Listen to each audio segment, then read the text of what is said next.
আরে বাবা, আল্লাহ কেন মা বাবার খেদমত ফরজ করেছেন? আপনি আমি কত লাথি মারছি মায়ের কলিজার মাঝে, পেটের মাঝে। যেদিন আপনি দুনিয়ার জমিনে ভূমিষ্ঠ হবেন, আপনি আমি যেদিন ভূমিষ্ঠ হব দুনিয়ার জমিনে, মায়ের ব্যথা শুরু হয়ে গেছে, প্রসব বেদনা। মা আবার চিৎকার মেরে মেরে বিকট আওয়াজ দিয়া বেহুশ হয়ে হয়ে জমিনের মাঝে পড়ে যায়। আর ডাক দিয়া বলেন, কে কোথায় আছো? আমার মাথায় পানি দাও, আমি মনে হয় বাঁচবো না। সমাজের সমস্ত নারীগুলো মায়ের কাছে চলে আসেন, মায়ের মাথার মাঝে পানি দিয়ে মায়ের হুঁশ ফিরান। আবার প্রসব বেদনায় মা বেহুশ হয়ে চিৎকার মেরে জমিনের মাঝে পড়ে যায়। এভাবে চিৎকার মেরে মেরে জমিনের মাঝে বারবার মা বেহুশ হয়ে পড়ে যায়। কলস কলস রক্তের মাধ্যমে মায়ের রক্ত দ্বারা জমিনটা রঞ্জিত হয়ে গেছে। এত কষ্ট করে সন্তানটাকে মা যখন দুনিয়াতে ভূমিষ্ঠ করে, এমন সন্তান আছে পেটের মাঝে মাথাটা উল্টায় গেছে, বের হইতেছে না, ডেলিভারি হইতেছে না। হসপিটালের মধ্যে যখন মাকে নিয়ে যাওয়া হলো, ডাক্তার ডাক দিয়া বলে যে কোনো একজনকে বাঁচানো যাবে, হয়তো মা বাঁচবে অথবা সন্তান বাঁচবে। সন্তানকে বাঁচাইতে চাইলে মা মারা যাবে, মাকে বাঁচাইতে চাইলে সন্তানকে মারতে হবে। আবার মা ডাক দিয়া বলেন, দুনিয়ার মানুষ, আমার সন্তানকে দুনিয়াতে জন্ম দিতে গিয়া আমি মা যদি বিদায় হওয়া লাগে, আমি মা এই মৃত্যুকে মেনে নিব হাসি মুখে, আমি দুনিয়ার জমিন থেকে বিদায় হয়ে যাব, কিন্তু আমার সন্তানের জন্য কোনো কষ্ট না হয়। সুবহানাল্লাহ পড়েন। এমন হয় কি হয় না দুনিয়াতে? এ মুসলমান, নিজের জীবনকে বাজি রেখে যে মা আপনাকে আমাকে দুনিয়ার জমিনে ভূমিষ্ঠ করাইছে, আল্লাহ বলেন দুনিয়ার গোলাম, সেই মা বাবার খেদমত আমি আল্লাহ ফরজ করে দিলাম তোমার উপর। নামাজ যেমন ফরজ, রোজা যেমন ফরজ, হজ যেমন ফরজ, যাকাত যেমন ফরজ, এই রকম ভাবে মরণ পর্যন্ত প্রত্যেকটা সন্তান মা বাবার খেদমত করাকে আমি ফরজ করেছি। সুবহানাল্লাহ। আল্লাহ কোরআনের আরেক জায়গাতে বলেন, ওয়াকাযা রাব্বুকা আল্লা তা'বুদু ইল্লা ইয়্যাহু ওয়া বিল ওয়ালিদাইনি ইহসানা ইম্মা ইয়াবলুগান্না ইনদাকাল কিবারা আহাদুহুমা আও কিলাহুমা فلا تقل لهما أف ولا تنهرهما وقل لهما قولا كريما। জোরে পড়ুন আল্লাহু আকবার। রব্বুল আলামিন এই জায়গাতে আল্লাহর ইবাদতের পরে মা বাবার খেদমতের কথা আল্লাহ বলতেছেন। আল্লাহ বলেন, ওয়াবিল ওয়ালিদাইনি ইহসানা, পিতামাতার খেদমত তোমরা করো। ইম্মা ইয়াবলুগান্না ইনদাকাল কিবারা আহাদুহুমা আও কিলাহুমা, এ দুনিয়ার সন্তান, তোমার মা আর বাবা যদি বৃদ্ধ হয়ে বিছানায় পড়ে যায়, বৃদ্ধ হওয়ার কারণে বিছানায় শুয়ে গেছে, তোমার মা বিছানাতে পেশাব করে পায়খানা করে, এই সন্তান বিরক্ত হলে চলবে না। তোমার উপর আল্লাহ ফরজ করেছেন মা বাবার পায়খানা পেশাব গুলো পর্যন্ত পরিষ্কার করা লাগবে, ঠিক কিনা? আল্লাহ বলেন, যখন বিছানায় পড়ে যাবে, অসুস্থ হয়ে যাবে, বৃদ্ধ হয়ে যাবে যে কোনো একজন অথবা দুইজন, যখন বৃদ্ধ হয়ে তাদের খিটখিটে মেজাজে হয়ে যাবে, বাচ্চাদের মতো আচরণ করে, ফালা তাকুল লাহুমা উফফি ওয়ালা তানহারহুমা, আল্লাহ বলেন বৃদ্ধ হওয়ার কারণে তারা যখন বেশি বেশি ঘন কথা বলবে, বিছানায় পেশাব করবে, পায়খানা করে দিবে, তাদের কোনো আচরণে উফ শব্দ ব্যবহার করা যাবে না। সুবহানাল্লাহ। আস্তে করে মুহাম্মদ চেতনাই মুহাম্মদ, জীবনে মুহাম্মদ, মরণে মুহাম্মদ, হৃদয়ে মুহাম্মদ, স্মৃতিতে তাইফ আমার, স্মরণে মুহাম্মদ, বেদনায় উহুদ আমার, প্রেরণাই মুহাম্মদ, হৃদয়ে মুহাম্মদ। কত ব্যথা কত জ্বালা যে তুমি, তোমারি খুনে লাল তাইফের ভূমি। কত ব্যথা কত জ্বালা সয়েছ যে তুমি, তোমারি খুনে লাল তাইফের ভূমি। ফেরেশতা এসে চাই শাস্তির হুকুম, লৌহ মাখা মুহাম্মদ দিলেতে হাসরাত। হে আল্লাহ ক্ষমা করো এ তাইফবাসী, ওরা তো চিনেনি আমি যে মুহাম্মদ, হৃদয়ে মুহাম্মদ, চেতনাই মুহাম্মদ, জীবনে মুহাম্মদ, মরণে মুহাম্মদ, হৃদয়ে মুহাম্মদ। আল্লাহর হাবিব নবী মুহাম্মদুর রাসূলুল্লাহ সাল্লাল্লাহু আলাইহি ওয়াসাল্লাম বলেন, দুনিয়ার কোন মজলিসের মাঝে যখন কোরআন এবং হাদিসের আলোচনা করা হবে, এই কোরআন এবং হাদিসের আলোচনা শুনে, আল্লাহর নিয়ামতের কথাগুলো শুনে, আল্লাহ তাআলার প্রশংসার কথা শুনে যদি দুনিয়ার কোন বান্দা একবার আনন্দে আল্লাহকে আলহামদুলিল্লাহ বলে ডাক দেই, আল্লাহু আকবার, সুবহানাল্লাহ, লা ইলাহা ইল্লাল্লাহ, আল্লাহর বরত্বের উচ্চারণ যদি কারো জবান দিয়ে বের হয়ে যায়, আলহামদুলিল্লাহর আওয়াজ দেওয়ার সঙ্গে সঙ্গে আল্লাহর পয়গম্বর বলেন, এই তামাম দুনিয়ার মাঝে যেই জমিটা ফাঁকা রয়েছে, আল্লাহ তাআলা ওই জমিনটাকে আলহামদুলিল্লাহর বরকতে নেকের দ্বারা পরিপূর্ণ করে দেয়।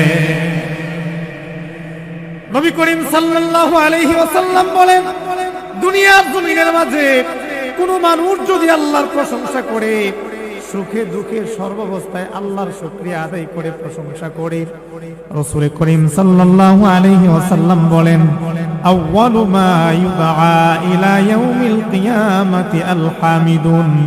কিয়ামতের কঠিন ময়দানে যেদিন আল্লাহ তাআলার আরশের ছায়া ছাড়া অন্য কোনো ছায়া থাকবে না, সমস্ত জাহান্নামীর মানুষগুলো উলঙ্গ হয়ে দৌড়াতে থাকবে। জাহান্নামী মাথার আঘাত উপরে যখন সূর্যটাকে তুলে ধরা হবে, সূর্যের তাপে জাহান্নামের জমিনটা তামা হয়ে যাবে। জাহান্নামীর মাথার মগজটা সূর্যের তাপে জমিনের উত্তপ্ততার কারণে টকবক টকবক করে ভাতের মারের মতো ফুটতে থাকবে। ওই কঠিন কিয়ামতের ময়দানে আমার আল্লাহ রাব্বুল আলামিন যে মানুষদেরকে মায়া করে মহব্বত করে সবার আগে আল্লাহর কাছে ডেকে নিবেন, তারা হচ্ছে যারা নাকি সুখে দুঃখে আল্লাহর প্রশংসা করত। সুবহানাল্লাহ। এজন্য এই আলহামদুলিল্লাহ পড়লে খুব লস হবে আমাদের নাকি? একটু মহব্বতে পড়ি না আলহামদুলিল্লাহ। এই যে মাহফিলে আসতে পারছি খুশি না বেজার? এই জুলাইপাড়া গ্রামে অসংখ্য মানুষ আছে, শক্তি আছে, সময় আছে, পর্যাপ্ত সুযোগ আছে, কিন্তু এই মাহফিলে আসার সৌভাগ্য তাদের হয় নাই। আবার এমনও অনেক আল্লাহর বান্দা চলে আসছে অসুস্থ, শরীরটা চায় না আসার জন্য, কিন্তু ইমানি বলে, ইমানি শক্তিতে জোর করে মাহফিলে বসে গেছে। ঠিক কিনা বলে? কত কষ্ট করে চলে আসছে। তার মানে বোঝা গেল ভালো কাজ শুধুমাত্র শক্তি আর সময় থাকলেই সম্ভব না, আল্লাহ যদি কাউকে পছন্দ না করে। আমাদের সমাজে দেখবেন বহু কোটিপতি আছে, হজ করতে পারে না, সুযোগ আছে পর্যাপ্ত, কিন্তু হজে যাইতে পারে না। হঠাৎ করে এক রিকশাওয়ালা আল্লাহ তাকে বাইতুল্লাহতে নিয়ে গেছে। এরকম হয় কি হয় না? তার মানে রব যাকে পছন্দ করে, আল্লাহ প্রতিকূল পরিস্থিতিতেও তাকে আল্লাহর কাজ করার সুযোগ করে দেন। ঠিক কিনা বলে? এজন্য আমরা এখানে আসতে পারছি। এটা জান্নাতের বাগান, এটা জান্নাতি পরিবেশ। যতক্ষণ পর্যন্ত এই জায়গাতে আপনি আমি বসে থাকব, এটা হচ্ছে জালিসুর রহমান, রহমানের মজলিস। এখানে নাজালাত আলাইকুমুস সাকিনাহ। নবীজি বলেন, যতক্ষণ ওলামাই কেরাম কোরআন হাদিসের বয়ান করবে, আসমান থেকে সাকিনা নাজিল হবে, রহমত নাজিল হবে। সুবহানাল্লাহ পড়ে। শেষ হয়ে যাবে, আসমানে ফেরেশতারা উঠবে, আল্লাহ তাআলার কাছে বলবে, আল্লাহ জুলাইপাড়া গিয়েছিলাম। বলে কেন? বলে আপনার কিছু বান্দারা গভীর রজনীতে বসেছিল। কেন বসেছিল?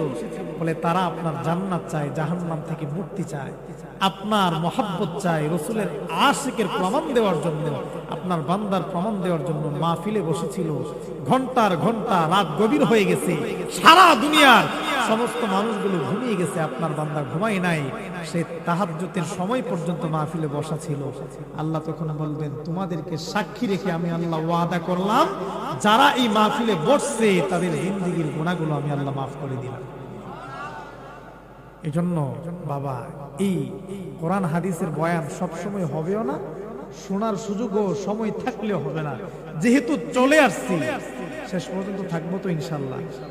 এমনও তো হতে পারে আজকের এই মাহফিলটা আপনার আমার জীবনের শেষ মাহফিল।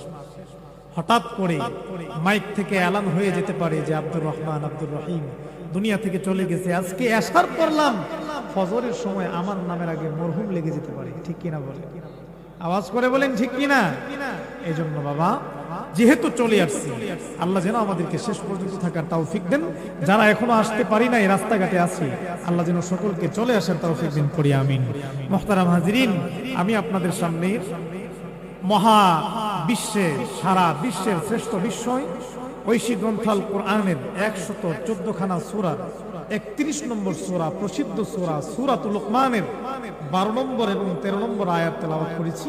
রাসূল আকরাম সাল্লাল্লাহু আলাইহি ওয়াসাল্লামের অসংখ্য অগণিত হাদিসের ভান্ডার থেকে ছোট্ট একটা চমৎকার হাদিস, সহিহ হাদিস পাঠ করেছি। আল্লাহ চাহে তো এই আয়াত এবং হাদিসকে সামনে রেখে কিছু কথা বলার চেষ্টা করব। আমার তৌফিক ইল্লা বিল্লাহ।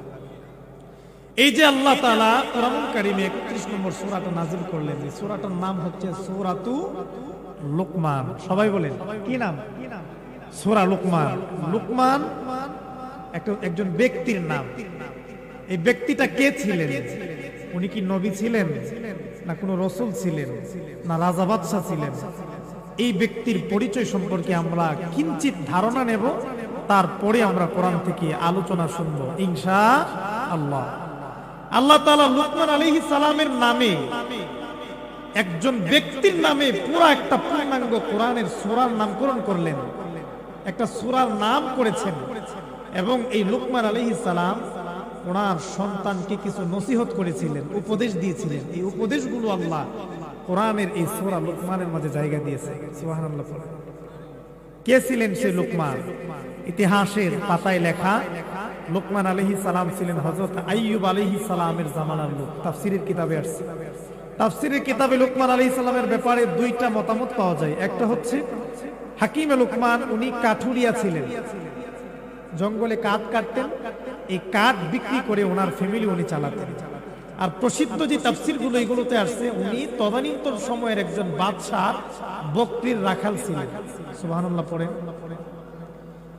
একজন সাধারণ বকরির রাখাল, যে কোনো বাদশাও না, টাকাওয়ালাও না, কিচ্ছুই না, তার ব্যাপারে আল্লাহ কোরআনে একটা সূরার নামকরণ করেছেন। চেহারাটার পরিস্থিতি কেমন ছিল? ইতিহাসবিদরা লেখেন, মুফাসসিরিনে কেরাম, লুকমান আলাইহিস সালাম খুবই খাটো ছিলেন। ওনার নাকটা ছিলেন একেবারে চ্যাপ্টা, ওনার ঠোঁটগুলো ছিলেন একেবারে পুর, মোটা মোটা, এত পরিমাণে কালো ছিলেন। আমাদের দুনিয়ার মানুষের শরীর যতই কালো হোক, হাতের তালুটা কিন্তু একটু সুন্দর থাকে, ঠিক কিনা বলেন? কিন্তু হাকিমে লুকমানের হাতের তালুটা পর্যন্ত কালো ছিলেন, একেবারে খাটো। একটু কমায়। এমন একজন ব্যক্তির নামে আল্লাহ সূরাতুল লুকমান পূর্ণাঙ্গ সূরার নামকরণ করেছেন। কেন করেছেন? লুকমান আলাইহিস সালামের কিছু গুনাহগুণের কারণে আল্লাহ তাআলা তার মর্যাদা বাড়িয়ে দিয়েছেন। সুবহানাল্লাহ। লুকমান আলাইহিস সালামকে আল্লাহ তাআলা দুইটা অপশন দিয়েছিলেন। একটা হচ্ছে আল্লাহ বলেছেন, তুমি চাইলে তোমাকে আমি আল্লাহ নবুয়তি দিব, নবী বানাবো, নবী। আর যদি তুমি চাও, আমি আল্লাহ তোমাকে জ্ঞান দিব, আসমানি ইলম দান করব। সুবহানাল্লাহ পড়ে। লুকমান আলাইহিস সালাম বললেন, আমার নবুয়তের দরকার নাই, আমি জ্ঞান গ্রহণ করতে চাই, আপনি আমাকে আসমানি জ্ঞান দান করেন। সুবহানাল্লাহ। হাকিমে লুকমান আলাইহিস সালামকে প্রশ্ন করা হয়েছে, হাকিমে লুকমান, আপনাকে আল্লাহ তাআলা দুইটা অপশন দিয়েছেন, একটা হচ্ছে নবুয়তের অপশন, আরেকটা হচ্ছে জ্ঞানের অপশন। আপনি নবুয়তি গ্রহণ করেন নাই, আপনি জ্ঞান গ্রহণ করেছেন, হিকমত গ্রহণ করেছেন, কেন গ্রহণ করলেন? লুকমান আলাইহিস সালাম বলেন, রব্বুল আলামিন আমাকে নবুয়তের দায়িত্ব সরাসরি দেন নাই, আমাকে অপশন দিয়েছেন, সুযোগ দিয়েছেন। আমি চাইলে নবুয়তি গ্রহণ করতে পারবো, আবার না চাইলে নবুয়তি গ্রহণ করতে, যদি না চাই গ্রহণ করার দরকার নাই। আবার আল্লাহ আমাকে আদেশ করেছেন, আমাকে ইচ্ছা শক্তি দিয়েছেন, আমি যদি চাই আমি জ্ঞানও গ্রহণ করতে পারবো। আমি চিন্তা করেছি নবুয়তের দায়িত্ব বিশাল বড় দায়িত্ব, এই দায়িত্ব পালন করতে গিয়ে আমার যদি কোনো ভুল হয়ে যায়, নবীদের উপর যদি কোনো ধরনের অপরাধ যদি নবীরা করে ফেলে, তাহলে রবের সামনে আমাকে দাঁড়ানো লাগবে। এই নবুয়তি দায়িত্ব বিশাল বড় দায়িত্ব। আর আল্লাহ তাআলা তামাম দুনিয়ার মাঝে যত পয়গম্বরকে নবুয়তি দিয়েছেন, রাসূলের দায়িত্ব দিয়েছেন, সরাসরি এই দায়িত্বটা দিয়েছেন। আর আমার উপরে আল্লাহ অপশন দিয়েছেন, সুযোগ দিয়েছেন। আমি চিন্তা করলাম, যেহেতু আল্লাহ তাআলা ইচ্ছা করে আমাকে নবুয়তের দায়িত্ব দেন নাই, আমি চেয়ে যদি আল্লাহর কাছ থেকে নবুয়তি নেই, তাহলে আমার সেই দায়িত্বের মাঝে আল্লাহর কোনো সাহায্য আর রহমত থাকবে না। সুবহানাল্লাহ। এই জন্য আমি নবুয়তের দায়িত্ব গ্রহণ না করে আমি জ্ঞান গ্রহণ করলাম, হিকমতকে গ্রহণ করে নিলাম। কিতাবের মাঝে আসছে, হাকিমে লুকমান আলাইহিস সালাম তদানীন্তন সময়ের একজন বাদশার বকরির রাখালি করত। সারাদিন উনি বকরির রাখালি করত, জঙ্গলে চলে যেত, পাহাড়ি এলাকার মাঝে চলে যেত বকরির রাখালি করার জন্য। আল্লাহ তাআলা লুকমান আলাইহিস সালামকে এত মেধা দিয়েছিলেন, এত যোগ্যতা দিয়েছিলেন, ওনার কথার মাঝে এক ধরনের জাদু ছিল, চুম্বকের মতো আকর্ষণ করত। লুকমান আলাইহিস সালাম যখন কথা বলতেন, আল্লাহ তাআলা আসমানি যে জ্ঞান লুকমান আলাইহিস সালামকে দান করেছেন, এই জ্ঞান যখন মানুষকে আল্লাহ লুকমান আলাইহিস সালাম বর্ণনা করতেন, ওই রাজ্যের সমস্ত প্রজারা এসে লুকমান আলাইহিস সালামের কথাগুলো শোনার জন্য ভিড় জমাতেন। সুবহানাল্লাহ। লুকমান আলাইহিস সালামের কথাগুলো শোনার জন্য ভিড় জমাতেন। হাকিমে লুকমান ঘন্টার ঘন্টা সমস্ত মানুষদেরকে আল্লাহর আসমানি জ্ঞানগুলোর বার্তা দিয়ে দিতেন। এই সংবাদ চলে আসলো বাদশার কানে। বাদশাকে একজন মন্ত্রী বলতেছে, বাদশা মহোদয়, আপনার ঘরের মাঝে আপনি এমন একজন গোলামকে লালন পালন করেন, যে গোলামের কথা শোনার জন্য আপনার রাজ্যের সমস্ত মানুষগুলো ভিড় জমায়, ঘন্টার ঘন্টা কথা বলে মানুষগুলো বিরক্ত হয় না। তার কথা শোনার জন্য চতুর্দিকের মানুষগুলো, হাজার হাজার মানুষগুলো তার সামনে এসে বসে যায়।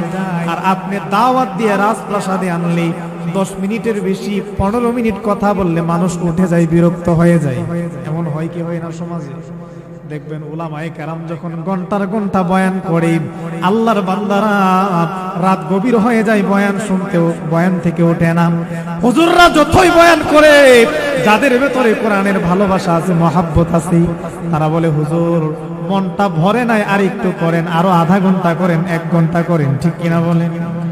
আর যখন কোন নেতা আসবে, বক্তব্য দিবে, 10 মিনিটের জায়গায় 20 মিনিট দিলে শুনবে না। সবাই বলেন শুনবে? বিরক্ত হয়ে যাবে, মানুষের বক্তব্য শুনতে চায় না। কিন্তু আল্লাহর কোরআনে আসমানি ইলমের ভেতরে, যাদের ভেতরে আসমানি জ্ঞান আছে, আল্লাহ তাদের কথা এমন এক জাদু দিয়েছেন, এমন এক আকর্ষণ দিয়েছেন, ঘন্টার ঘন্টা কথা বললেও আল্লাহর বান্দারা বিরক্ত হয় না, ঠিক কিনা বলে? হাকিমে লুকমানের বাদশাকে যখন এই কথা বললেন যে আপনার এই গোলাম কথা বলে, তার কথা শোনার জন্য ঘন্টার ঘন্টা মানুষ বসে থাকে, এমন জাদু তার কথার ভেতরে, আপনি এমন একজন ব্যক্তিকে গোলাম বানিয়ে রাখছেন, আপনি তাকে একটু পরীক্ষা করেন। আমাদের সমাজে এরকম উলামায়ে কেরাম যখন বয়ান করে, তাদের বয়ানে মানুষ আকর্ষিত হয় কি হয় না? রাসূল আকরাম সাল্লাল্লাহু আলাইহি ওয়াসাল্লামের উপর আল্লাহ তাআলা কোরআন নাযিল করেছেন। নবী করিম সাল্লাল্লাহু আলাইহি ওয়াসাল্লাম, দয়ার নবী, পেয়ারা নবী, রাহমাতুল লিল আলামিন, কোরআনের তেলাওয়াত করেন, কোরআনের বয়ান করেন। যে গারে হেরা থেকে কোরআন আমাদের মানবতার মুক্তির সনদ হিসেবে আল্লাহ পৃথিবীতে পাঠিয়েছেন জিবরাইল আলাইহিস সালামের মাধ্যমে, সেই মায়ের নবী, পেয়ারা নবী, রাহমাতুল লিল আলামিন কোরআনের বয়ান করে ঝাঁকে ঝাঁকে মক্কার মুশরিকরা নবীর হাতে হাত রেখে কালেমা পড়ে মুসলমান হয়ে যায়। মক্কার সমস্ত বড় বড় যে কাফেরদের লিডার, তারা সারা দিন এলান করে, মাইকিং করে, ওই আব্দুল্লাহর পোলা মুহাম্মদ, সে পাগল, সে মাজনুন, তার কথা শুনতে যাওয়া যাবে না। সে তার এক কিতাব, নিজের লিখিত কিতাব, সে কি যে এই কিতাব তেলাওয়াত করে আর কবিতাগুলো পাঠ করে করে শোনায়, মানুষ তার কথায় জাদুগ্রস্ত হয়ে তার আকীদার ভেতরে চলে যায়। নাউজুবিল্লাহ পড়ে। এরকম ঘোষণা যখন মক্কাতে দিয়ে দিলেন, আমাদের পৃথিবীর মানুষের নিয়ম হচ্ছে আল ইনসানু হারিসুন মিম্মা মুনিয়া, মানুষকে যে জিনিস থেকে বাধা দেওয়া হয় ওই জিনিসের প্রতি মানুষ বেশি আকৃষ্ট, ঠিক কিনা বলেন? আপনি যদি এলাকার কেউ বলেন যে ওই জায়গাটাতে যাওয়া যাবে না, যুবকদেরকে বাধা দেন, ও আরো বেশি করে যাবে, ঠিক কিনা বলেন? মক্কার সাধারণ মুশরিকদেরকে যখন কাফেররা বলে মুহাম্মদের কথা শুনতে যাওয়া যাবে না, তার কথা শোনা যাবে না, সে জাদুকর, সে মানুষকে জাদু করে ফেলে, কালো জাদু করে নানান অপবাদ যখন দেয়, মুশরিকরা বলে আব্দুল্লাহর পোলা মুহাম্মদ কেমন জাদুকর, যার জাদু, যার কথা শুনে সমস্ত মানুষ তার ধর্মে ধর্মান্তরিত হয়, এমন মুহাম্মদের জবানের কথা একটু শুনে আসি। সুবহানাল্লাহ।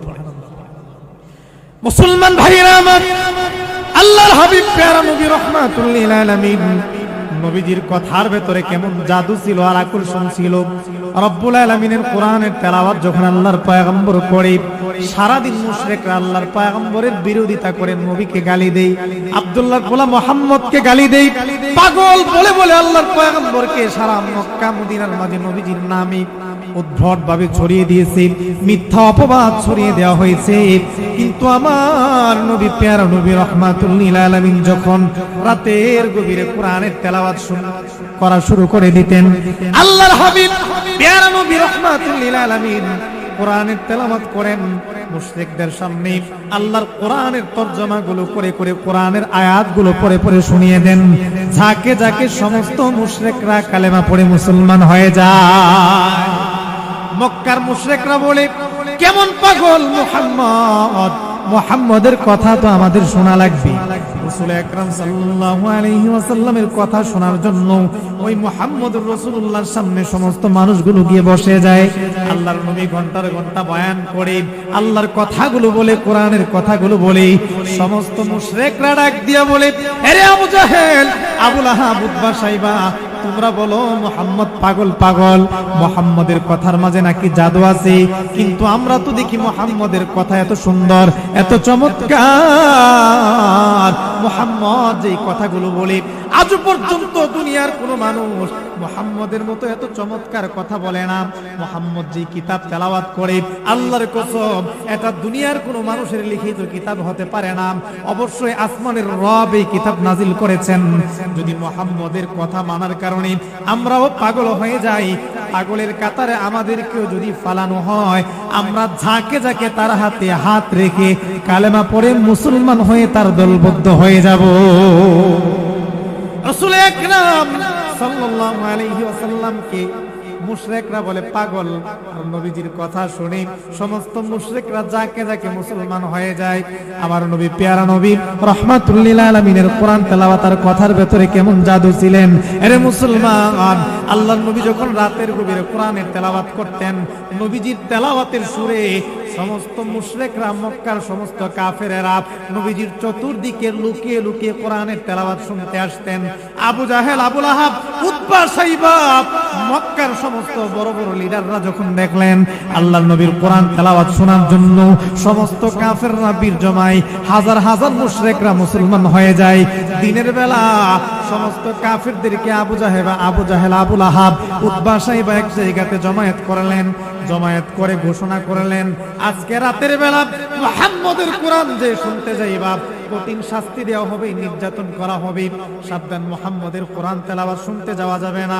যদি শুনতে যাও, আগামীকাল নির্যাতন করা হবে, চামড়া, পিঠের চামড়া তুলে ফেলা হবে।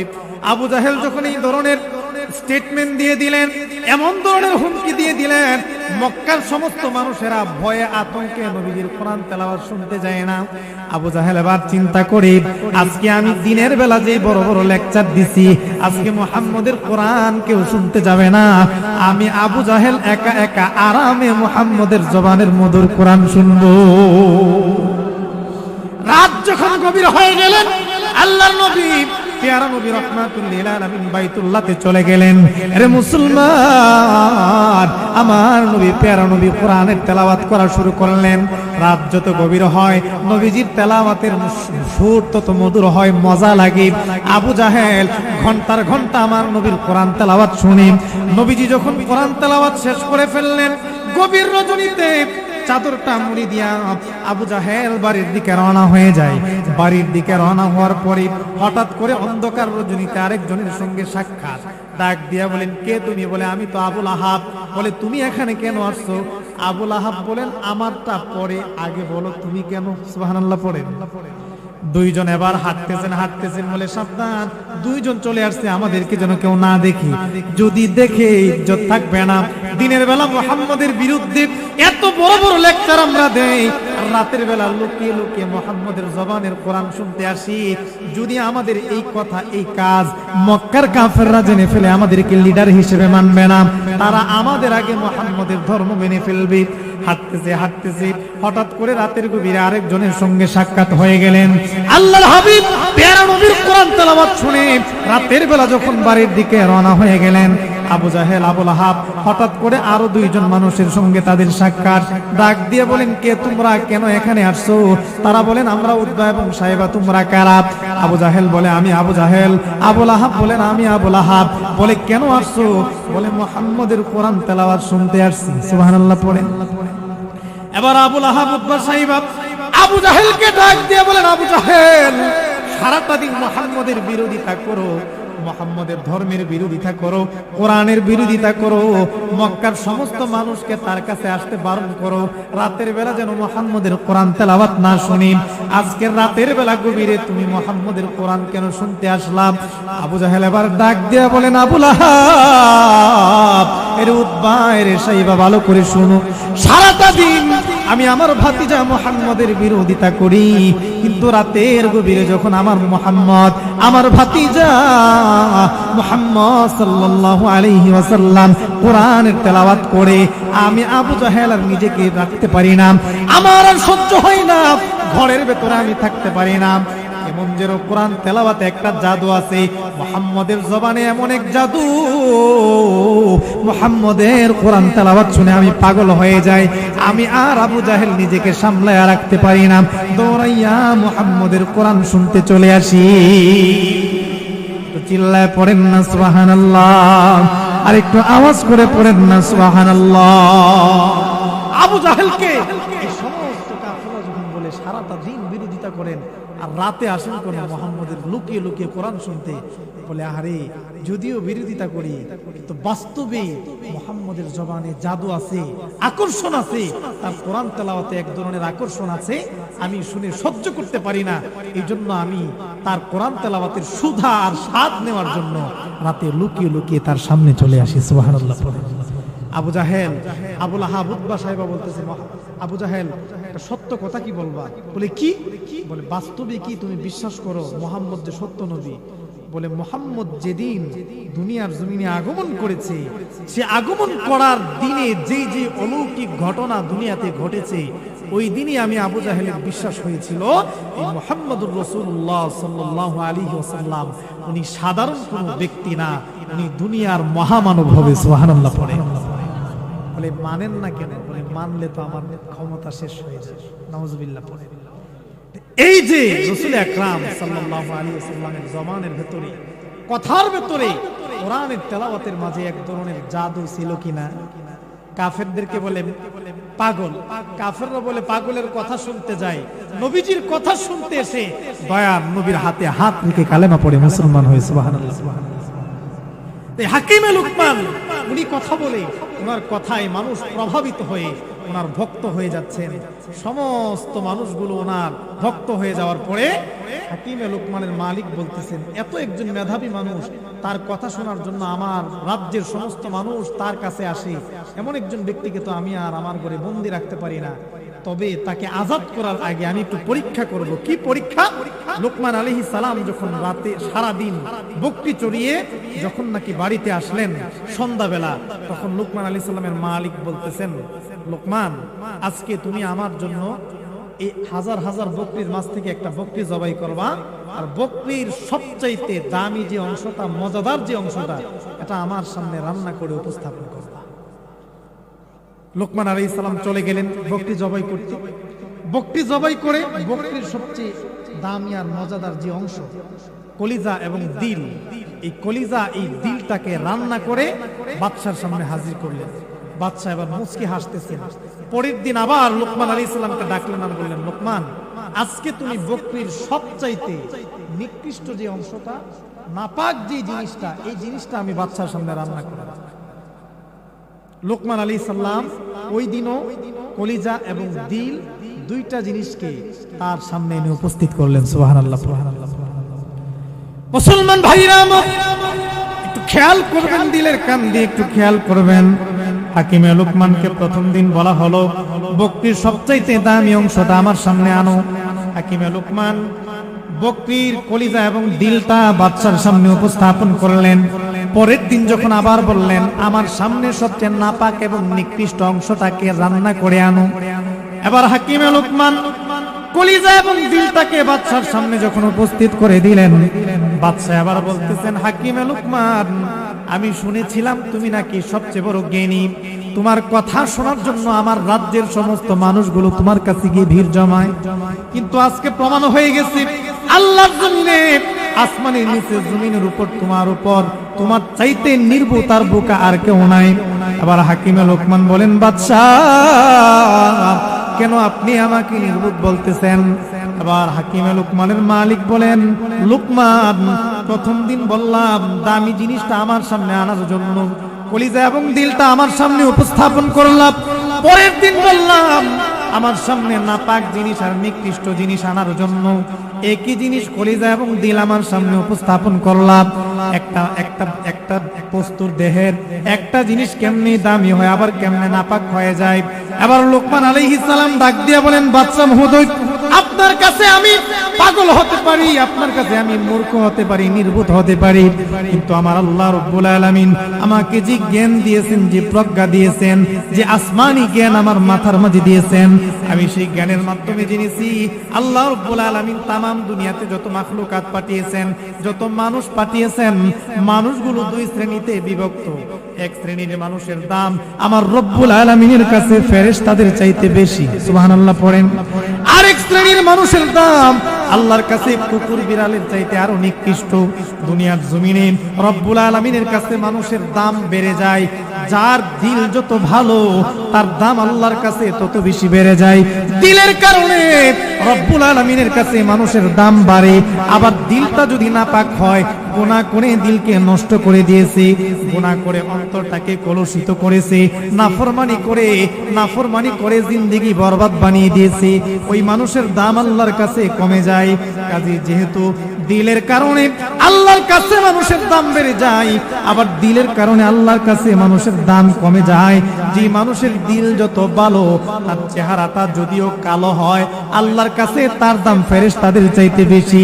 আর যার দিলটা নাপাক, গুনাহ করে দিলকে নাপাক বানিয়ে দিয়েছে, নাফরমানি করে নাপাক বানিয়েছে, জিনা করে, সুদ খেয়ে, ঘুষ খেয়ে, মিথ্যা কথা বলে মানুষের হক নষ্ট করে যারা দিলটাকে নাপাক বানায় দিছে, চেহারাটা সুন্দর, মাথার মাঝে টুপি আছে, চেহারায় দাঁড়িয়ে আছে, পরনের মাঝে লম্বা জুব্বা আছে, কিন্তু দিলটা গুনাহ করে করে নাপাক বানাইলাম, আরেকজনের সমালোচনা গীবত করে নাপাক বানাইলাম, আল্লাহর কাছে দাম আছে না? সবাই বলেন না দাম আছে? হাকিমে লোকমান বলেন, বাদশা, এই জন্য আল্লাহর কাছে যেহেতু দিলের কারণে মানুষের দাম বেড়ে যায়, যার দিল যত ভালো আল্লাহর কাছে তার দাম তত বেশি। আবার যার দিলটা যত নিকৃষ্ট, দুনিয়াতে তার টাকার অভাব নাই, সম্পদের অভাব নাই, ক্ষমতার অভাব নাই, কিন্তু দিলটার মাঝে আল্লাহর ভয় নাই, আল্লাহর তাকওয়া নাই, ইখলাস নাই, গুনাহ করে দিলটাকে নাপাক বানাইছে, এই দিলের কারণে দুনিয়ার জমিনে মানুষের দাম নষ্ট হয়ে যায়, কমে যায়। এই জন্য বাদশা, প্রথম দিন যখন আপনি আমাকে বললেন বকরির সবচাইতে দামি অংশটা আনার জন্য, আমি কলিজা আর দিলটাকে এনে দিলাম। পরের দিন যখন আবার আপনি বললেন নিকৃষ্ট জিনিসটা আনার জন্য, একই জিনিস কলিজা আর দিল আপনার সামনে হাজির করলাম। সুবহানাল্লাহ। দিলের কারণে দুনিয়াতে মানুষের দাম বাড়ে এবং কমে। আপনার দিল যত ভালো হবে আল্লাহর কাছে দাম আছে না নাই? দিল যার যত পরিষ্কার আল্লাহর কাছে তার দাম তত বেশি। আর দিল অপরিষ্কার, পোশাক সুন্দর, চেহারা সুন্দর, সবকিছু সুন্দর, কিন্তু দিলটার ভেতরে গুনাহ করতে করতে নাপাক বানায় ফেলছে দিল। আল্লাহর কাছে আপনার সারা দুনিয়ার সম্পদ ওলাও যদি আপনি হন, এক পয়সার দাম আছে? সবাই কথা কইরা আসেনি না? এই জন্য আল্লাহর পয়গম্বর প্যারা নবী রাহমাতুল লিল আলামিন বলেন, নবীজি বলেন, আলা ওয়া ইন্না ফিল জাসাদি মুদগাতান ইযা সালাহাত সালাহাল জাসাদু কুল্লু ওয়া ইযা ফাসাদাত ফাসাদাল জাসাদু কুল্লু। আল্লাহর হাবিব প্যারা নবী রাহমাতুল লিল আলামিন বলেন, উম্মত রে, তোমাদের দেহের ভেতরে একটা গোশতের টুকরা আছে, যদি এই গোশতের টুকরাটা সুস্থ থাকে তোমাদের পুরা দেহটা সুস্থ থাকবে। আরে উম্মত, যদি এই গোশতের টুকরাটা নাপাক হয়ে যায় সারা শরীরটা নাপাক হয়ে যাবে, অসুস্থ হয়ে যাবে। নবীজি বলেন, জানোনি এই গোশতের টুকরাটা কি তোমরা জানোনি? নবী বলেন, আলা ওয়াহিয়াল কলব, সাবধান উম্মত সাবধান, তোমাদের সেই গোশতের টুকরাটা হচ্ছে দিল আর কলিজা। সুবহানাল্লাহ পড়েন। দিল যার যত বেশি ভালো, চেহারাটা যদিও কালো হয়, আমার রবের কাছে তার দাম বেড়ে যায়। এ বাবা, আল্লাহর পয়গম্বর প্যারা নবী রাহমাতুল লিল আলামিন মেরাজের রজনীতে যখন মেরাজ করলেন, জান্নাত জাহান্নাম ভ্রমণ করলেন, নবীজি সাল্লাল্লাহু আলাইহি ওয়াসাল্লাম জান্নাতের মাঝে ভ্রমণ করলেন। আল্লাহর হাবিব প্যারা নবী রাহমাতুল লিল আলামিন জান্নাতে প্রবেশ করার পরে নবীজি জান্নাতের ভেতরে হাঁটতেছেন। হঠাৎ করে আমার নবীজি অনুভব করলেন কানের মাঝে আওয়াজ আসলো, আমার নবী প্যারা নবী রাহমাতুল লিল আলামিনের আগে আগে কে যেন জান্নাতের মাঝে হাঁটতেছে। সুবহানাল্লাহ পড়েন। নবী করিম সাল্লাল্লাহু আলাইহি ওয়াসাল্লাম জিবরাইল আলাইহিস সালামকে প্রশ্ন করলেন, জিবরাইল রে, আমি নবীর আগে তো জান্নাতে কেউ প্রবেশ করে নাই, হে জিবরাইল, আমার আগে, আমার কদমের আগে জান্নাতে কার কদমের আওয়াজ শোনা যায়? হে জিবরাইল, এই কদমের আওয়াজটা কি কোনো পয়গম্বরের কদমের আওয়াজ, নাকি কোনো আল্লাহওয়ালা মানুষের কদমের আওয়াজ, নাকি কোনো রাজা বাদশার কদমের আওয়াজ? জিবরাইল আলাইহিস সালাম আল্লাহর নবী প্যারা নবী রাহমাতুল লিল আলামিনকে ডাক দিয়া বলেন, হাবিব, এই যে যার কদমের আওয়াজ আপনি জান্নাতের মাঝে শুনতে পাইতেছেন, এটা কোনো পয়গম্বরের কদমের আওয়াজ না, এটা কোনো রাজা বাদশার কদমের আওয়াজ না, কোনো সুন্দর চেহারার ব্যক্তির কদমের আওয়াজ না। নবীজি বলেন, কার কদমের আওয়াজ? জিবরাইল আমিন আবার ডাক দিয়া বলেন, হাবিবে কিবরিয়া নবী মুহাম্মদুর রাসূলুল্লাহ সাল্লাল্লাহু আলাইহি ওয়াসাল্লাম, এই যে কদমের আওয়াজটা আপনি শুনতে পান, এটা হচ্ছে আপনার সাহাবী হযরতে বেলাল হাবশীর কদমের আওয়াজ।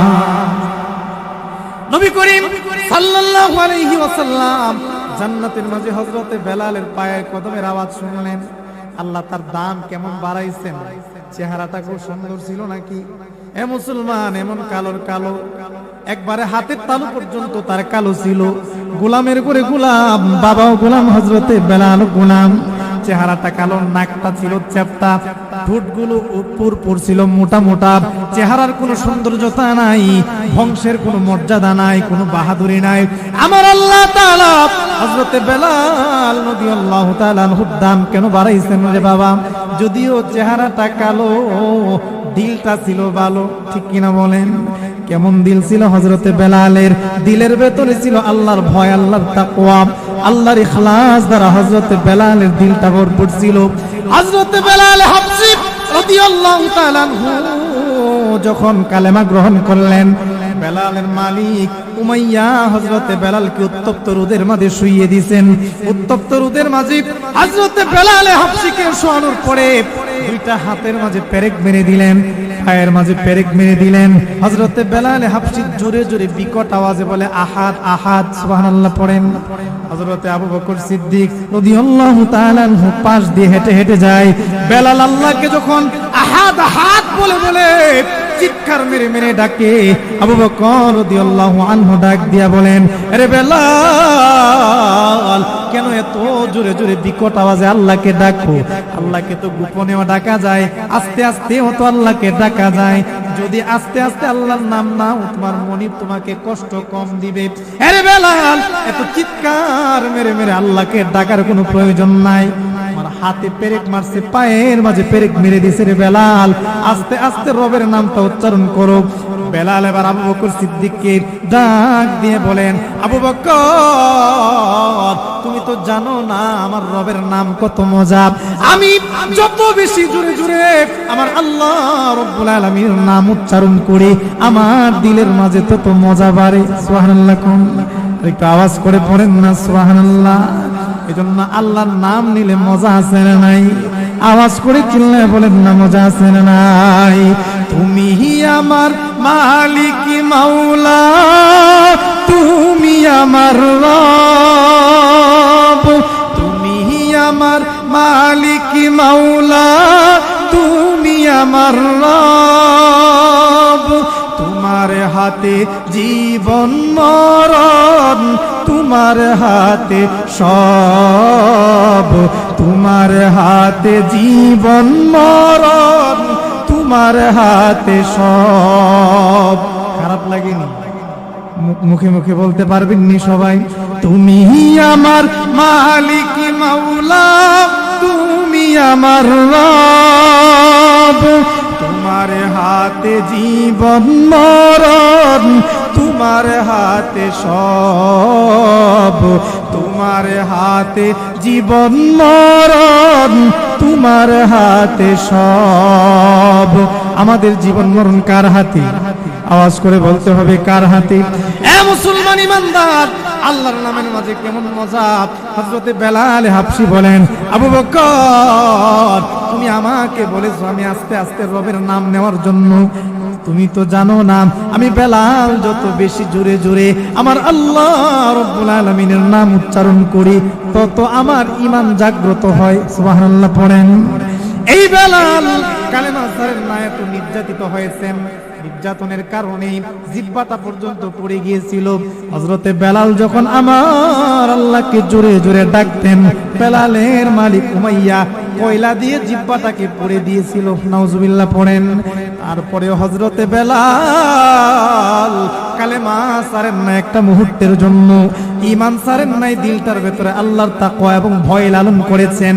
এই যে আল্লাহ তাআলা ঈমানের কারণে, আমলের কারণে বেলালের দাম কেমন বাড়াইছেন। আমার নবী, মায়ার নবী, দয়ার নবী, রহমাতুল লিল আলামিন জান্নাতের মাঝে হাঁটেন। আমার নবী পেয়ারা নবীর আগে বেলালের কদমের আওয়াজ আল্লাহ জান্নাতে শোনায় দেয়। এজন্য দিল যদি আপনারও ভালো হয়, তাহলে আপনাকে আল্লাহ মর্যাদা বাড়াইতে পারেন কিনা। লুকমান আলাইহিস সালাম বলতেছেন যে আমার ক্ষুদ্র জ্ঞানে আমি যতটুকু বুঝেছি, আমি তো জানি দিলের কারণে মানুষের দাম বাড়ে আবার কমে। দিল যার যত ভালো তার দাম আল্লাহর কাছে তত বেশি। আর দিল যার যত নাপাক আর অপরিষ্কার, টাকা আছে, সম্পদ আছে, চেহারার সৌন্দর্যতা আছে, বাহাদুরি আছে, সব আছে, তো আল্লাহর কাছে সে কুকুর বিড়ালের চাইতে আরো নিকৃষ্ট। ঠিক কিনা বলে? এই কথা যখন হাকিমে লুকমান তার বাদশাকে বললেন, বাদশা বলেন, লুকমান তুমি এত বড় জ্ঞানী, আল্লাহ তোমার জ্ঞান আরো বাড়িয়ে দিক, আমি তোমাকে আজকে আজাদ করে দিলাম। সুবহানাল্লাহ পড়েন। এই লুকমান আলাইহিস সালামের নামে আল্লাহ তাআলা সূরাতুল লুকমান নাজিল করেছেন। উনি ওনার সন্তানকে 13টা নসিহত করেছিলেন। এই 13টা নসিহত আল্লাহ কোরআনের মাঝে জায়গা দিয়েছেন। সুবহানাল্লাহ। তাফসীর করতে গেলে তো সারা রাত লাগবে, তারপরও কিঞ্চিত ধারণা দিই। লুকমান আলাইহিস সালাম ছিলেন হযরত আইয়ুব আলাইহিস সালামের জামানার একজন আল্লাহওয়ালা বুজুর্গ ব্যক্তি। ওই সময় তো আসমানি অনেক কিতাব ছিল, ছিল না? আসমানি কিতাব কয়টা? 104টা। বলেন কয়টা? 104টা। 4টা বড় বড় কিতাব, কোরআন, জাবুর, ইনজিল, তাওরাত, এই 4টা হচ্ছে বড় বড়। আর 100 সহিফা আল্লাহ নাজিল করেছেন আসমান থেকে বিভিন্ন পয়গম্বরের উপর। আল্লাহ এত কিতাবে ওনার নসিহত গুলোকে জায়গা না দিয়ে কোরআনে কেন জায়গা দিলেন? প্রশ্ন হয় কি হয়? আল্লাহ কেন কোরআনে জায়গা দিয়েছেন? এর চমৎকার জবাব হচ্ছে, অন্যান্য যে আসমানি গ্রন্থগুলো, এগুলো পৃথিবীর সমস্ত মানুষের জন্য আল্লাহ দেন নাই, একটা গোত্রের জন্য, একটা রাষ্ট্রের জন্য দিয়েছেন, একটা এলাকা কেন্দ্রিক দিয়েছেন। আর কোরআনকে আল্লাহ নাজিল করেছেন কিয়ামত পর্যন্ত। মুসলমান বলেন, হিন্দু বলেন, ইহুদি বলেন, খ্রিস্টান বলেন, নাসারা বলেন, আস্তিক আর নাস্তিক, সমস্ত মানব জাতি যারা জাহান্নামী, তাদেরকে জান্নাতের পথ দেখানোর জন্য। ঠিক কিনা বলেন? এই কোরআন যদি কোনো ইহুদি মানে, তাকে হেদায়েত দিবেন কে? আল্লাহ। কোন হিন্দু যদি কোরআন পড়ে, কোরআন জানে, রাসূল আকরাম সাল্লাল্লাহু আলাইহি ওয়াসাল্লামের কোরআনের বয়ান শুনে যে রকম মক্কার মুশরিকরা কালেমা গ্রহণ করছে, এই জামানাতেও কোরআন শুনে শুনে হিন্দুরা মুসলমান হয় কি হয় না? তার মানে কোরআন শুধু মুসলমানের জন্য আল্লাহ পাঠান নাই, কোরআন পাঠাইছেন তামাম দুনিয়ার সমস্ত মানুষের জন্য, ঠিক কিনা বলেন? এজন্য এই কোরআনের আইন আমাদের রাষ্ট্রে বাস্তবায়নের দরকার আছে না নাই? এই কোরআন দিয়ে রাষ্ট্র চলুক আমরা চাই কি চাই না? সমাধান চাও যদি জীবনে মরণে, ফিরে যাও খুঁজে নাও চোখ রাখো কোরআনে। সমাধান চাও যদি জীবনে মরণে, ফিরে যাও খুঁজে নাও চোখ রাখো কোরআনে। তবেই পাবে সুখ শান্তির ঠিকানা, তবেই পাবে সুখ শান্তির ঠিকানা, যদি মেনে নাও তুমি মনে প্রাণে সমাধান। সমাধান চাও যদি জীবনে মরণে, ফিরে যাও খুঁজে নাও চোখ রাখো কোরআনে, ঠিক কিনা?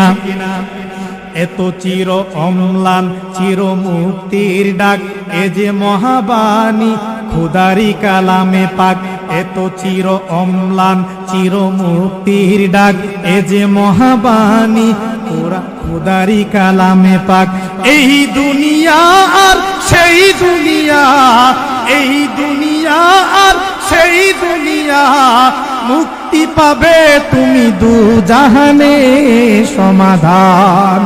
সমাধান চাও যদি জীবনে মরণে, ফিরে যাও খুঁজে নাও চোখ রাখো কোরআনে।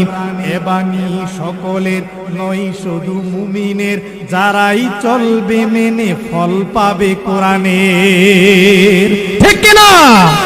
এ বাণী সকলের নয় শুধু মুমিনের, যারাই চলবে মেনে ফল পাবে কোরআনের। ঘরে বলো কি বাপ রাষ্ট্রে বলো, ঘরে বলো কি বাপ রাষ্ট্রে বলো, অশান্তি দূর করে শান্তি আনে সমাধান। সমাধান চাও যদি জীবনে মরণে, ফিরে যাও খুঁজে নাও চোখ রাখো কোরআনে, ঠিক কি ঠিক না?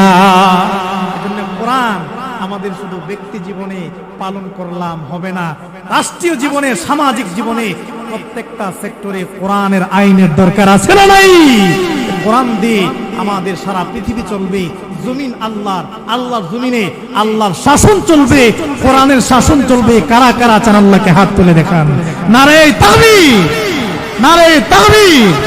আল কোরআনের আলো, আল কোরআনের আলো সংসদে জানো, রাষ্ট্রে জানো, সারা পৃথিবীতে জানো, আল কোরআনের আলো। নারে তাকবীর।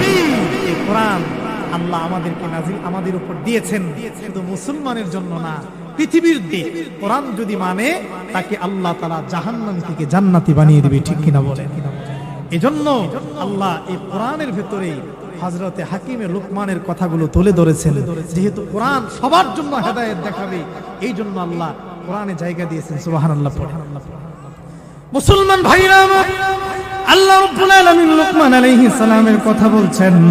আল্লাহ তাআলা বলেন, ওয়ালাকাদ আতাইনা লুকমানাল হিকমাতা আনিশকুরু লিল্লাহ ওয়া মান ইয়াশকুর ফাইন্নামা ইয়াশকুরু লিনাফসি ওয়া মান কাফারা ফাইন্নাল্লাহা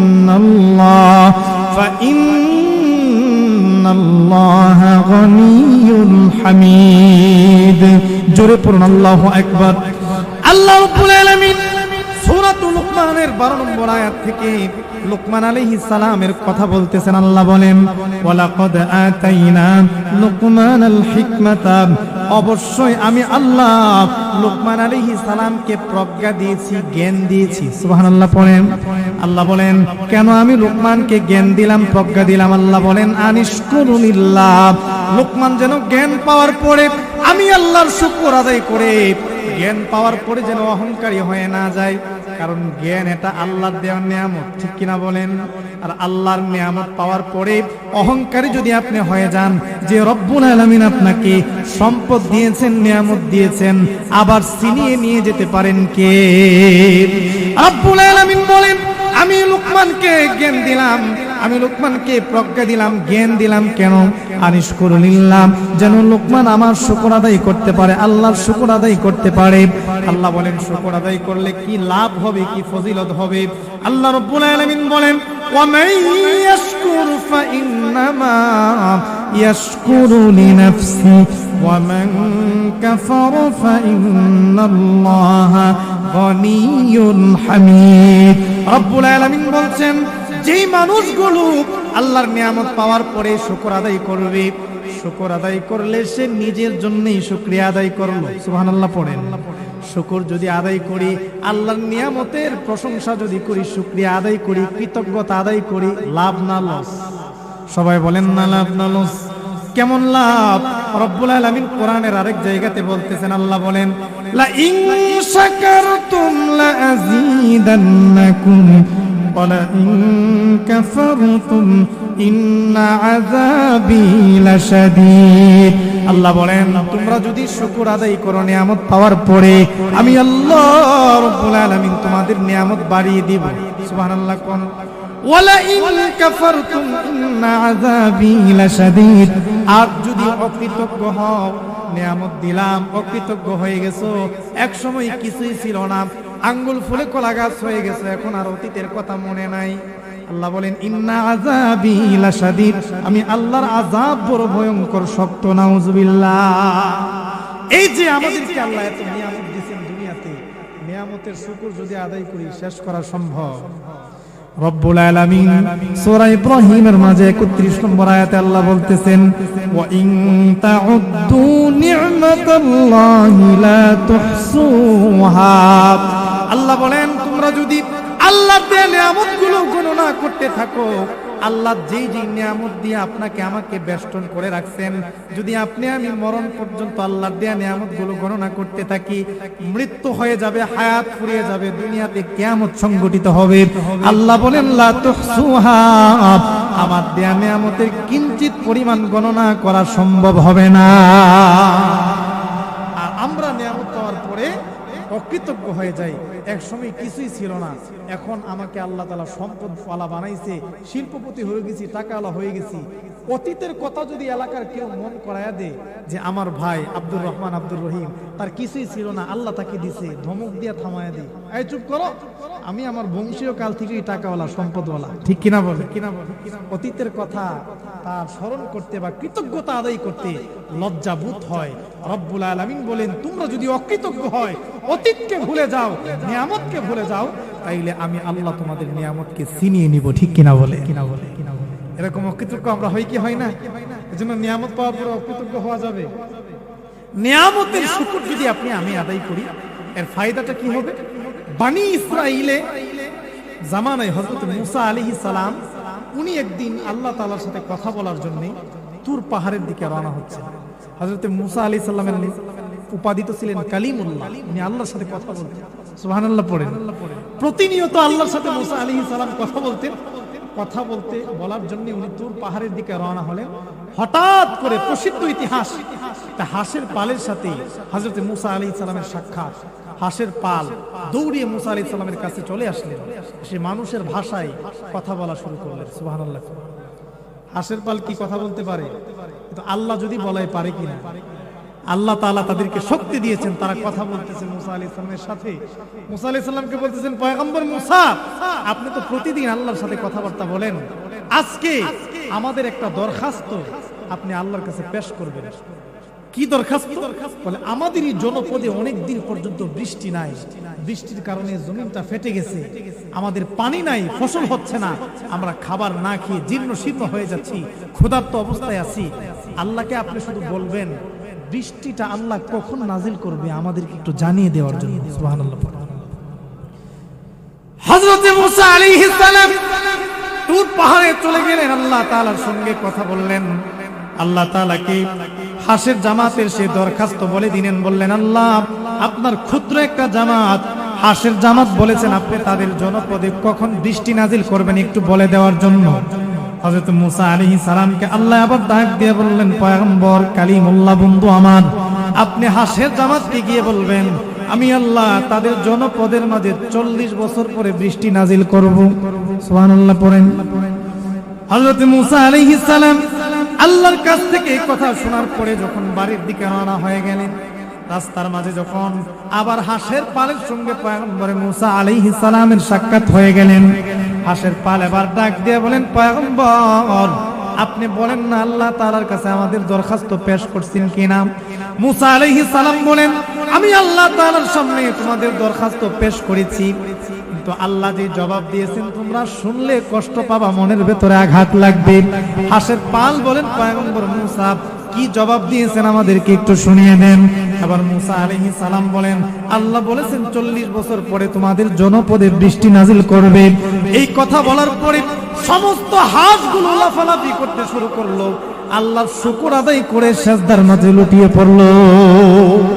মূসা আলাইহিস সালাম আশ্চর্য হয়ে গেলেন, ডাক দিয়ে বললেন, হে হাঁসের পাল, আমি তো মনে করেছিলাম তোমরা বুঝি কষ্ট পাইবা, মনে আঘাত পাইবা, তোমরা তো আনন্দ ফুর্তি করতেছো, নাচানাচি করতেছো, সিজদার মাঝে পড়ে গেছো, কেন তোমরা এত আনন্দ করতেছো? 40 বছর পরে রব্বুল আলামিন বৃষ্টি নাজিল করবেন। এবার হাঁসের যে লিডার নেতা সে ডাক দিয়ে বলতেছেন, পয়গম্বর আল্লাহর এই জমিনের মাঝে আল্লাহর মাখলুকাতের অভাব নাই। আল্লাহ তাআলা কোটি কোটি মাখলুকাত দুনিয়াতে সৃষ্টি করেছেন। আল্লাহ তাআলা এত মাখলুকাতের বীরের মাঝেও আমরা সাধারণ ক্ষুদ্র ছোট একটা মাখলুক, আমাদের প্রস্তাব যে রব্বুল আলামিন গ্রহণ করেছে, সেই আনন্দে আমরা আত্মহারা হয়ে আজকে লাফালাফি করতেছি।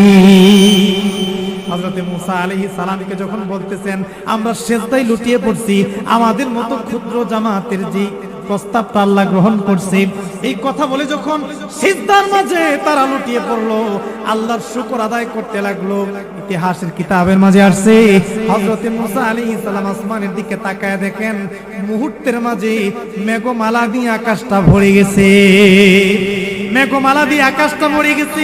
মুহূর্তের মাঝে কিছুক্ষণ পরে মুষলধারে বৃষ্টি নাজিল হওয়া শুরু হয়ে গেল। রব্বুল আলামিনকে আবার মূসা আলাইহিস সালাম ডাক দিয়ে বলেন, আল্লাহ আপনি তো আমাকে লজ্জিত করলেন, মিথ্যাবাদী বানিয়ে দিলেন। আমি বললাম 40 বছর পরে বৃষ্টি নাজিল হবে, আপনি মুহূর্তের মাঝে বৃষ্টি দিয়ে দিলেন। রব্বুল আলামিনকে মূসা আলাইহিস সালাম ডাক দিয়ে বলেন, আল্লাহ কেন আপনি এই কাজটা করলেন? আপনি কেন 40 বছর পরের নিয়ামতকে মুহূর্তের মাঝে তাজের মাঝে নাজিল করে দিলেন? আল্লাহ রব্বুল আলামিন ডাক দিয়ে বলেন, পয়গম্বর মূসা রে, আমি আল্লাহ রব্বুল আলামিন যখন দেখলাম তারা এত পরের নিয়ামত পাওয়ার পরেও আমার প্রশংসা করি, আমার নিয়ামত পাওয়ার পরে শুকর আদায় করে সিজদার মাঝে লুটিয়ে পড়লো, আমার নামে তাসবিহ পড়লো, আলহামদুলিল্লাহ পড়লো, আমার শুকরিয়া আদায় করার কারণে আমি আল্লাহ তাআলা 40 বছরের পরের নিয়ামতকে ত্বরান্বিত করে আগায়া সঙ্গে সঙ্গে তাদের নিয়ামতকে বাড়িয়ে দিয়েছি। একটু জোরে পড়েন না সুবহানাল্লাহ। এজন্য শুকরিয়া আদায় করলে লাভ না লস। আল্লাহ এই কথাটাই বলতেছেন, লা ইন শাকারতুম লা আযীদান্নাকুম ওয়া লা ইন কাফারতুম ইন্না আযাবি লাশাদীদ। আল্লাহ বলেন, তোমরা যদি নিয়ামত পাওয়ার পরে শুকর আদায় করো, আমি আল্লাহ তোমাদের নিয়ামতকে বাড়িয়ে দিব। ওই যে 40 বছর পরে আল্লাহ যে নিয়ামত দিত, এটা সঙ্গে সঙ্গে আল্লাহ আপনার আমার উপর নাজিল করবেন। আল্লাহ বলেন, যদি অকৃতজ্ঞ হও আমার আযাব বড় ভয়ঙ্কর। এই কথাটাই রব্বুল আলামিন সূরাতুল লুকমানে বলতেছেন। আমি আল্লাহ রব্বুল আলামিন লুকমানকে জ্ঞান দিলাম, প্রজ্ঞা দিলাম, জ্ঞান পাওয়ার পরে যেন অহংকারী না হয়ে যায়, আমার শুকর আদায় যেন করে, এই জন্য আমি তাকে নিয়ামত দিলাম, জ্ঞান দান করলাম। সুবহানাল্লাহ। আর জ্ঞান পাওয়ার পরে যদি কেউ শুকরিয়া আদায় করে, আল্লাহ বলেন, ওয়া মান ইয়াশকুর ফা ইন্নামা ইয়াশকুরু লিনাফসি ওয়া মান কাফারা ফা ইন্নাল্লাহা গনিয়্যুন হামিদ। আর কেউ যদি আল্লাহর নিয়ামত পাওয়ার পরে আল্লাহর শুকর আদায় করে না, আল্লাহকে সিজদা দেয় না, আল্লাহর ইবাদত করে না, আল্লাহর লস হবে। সবাই কথা কই না?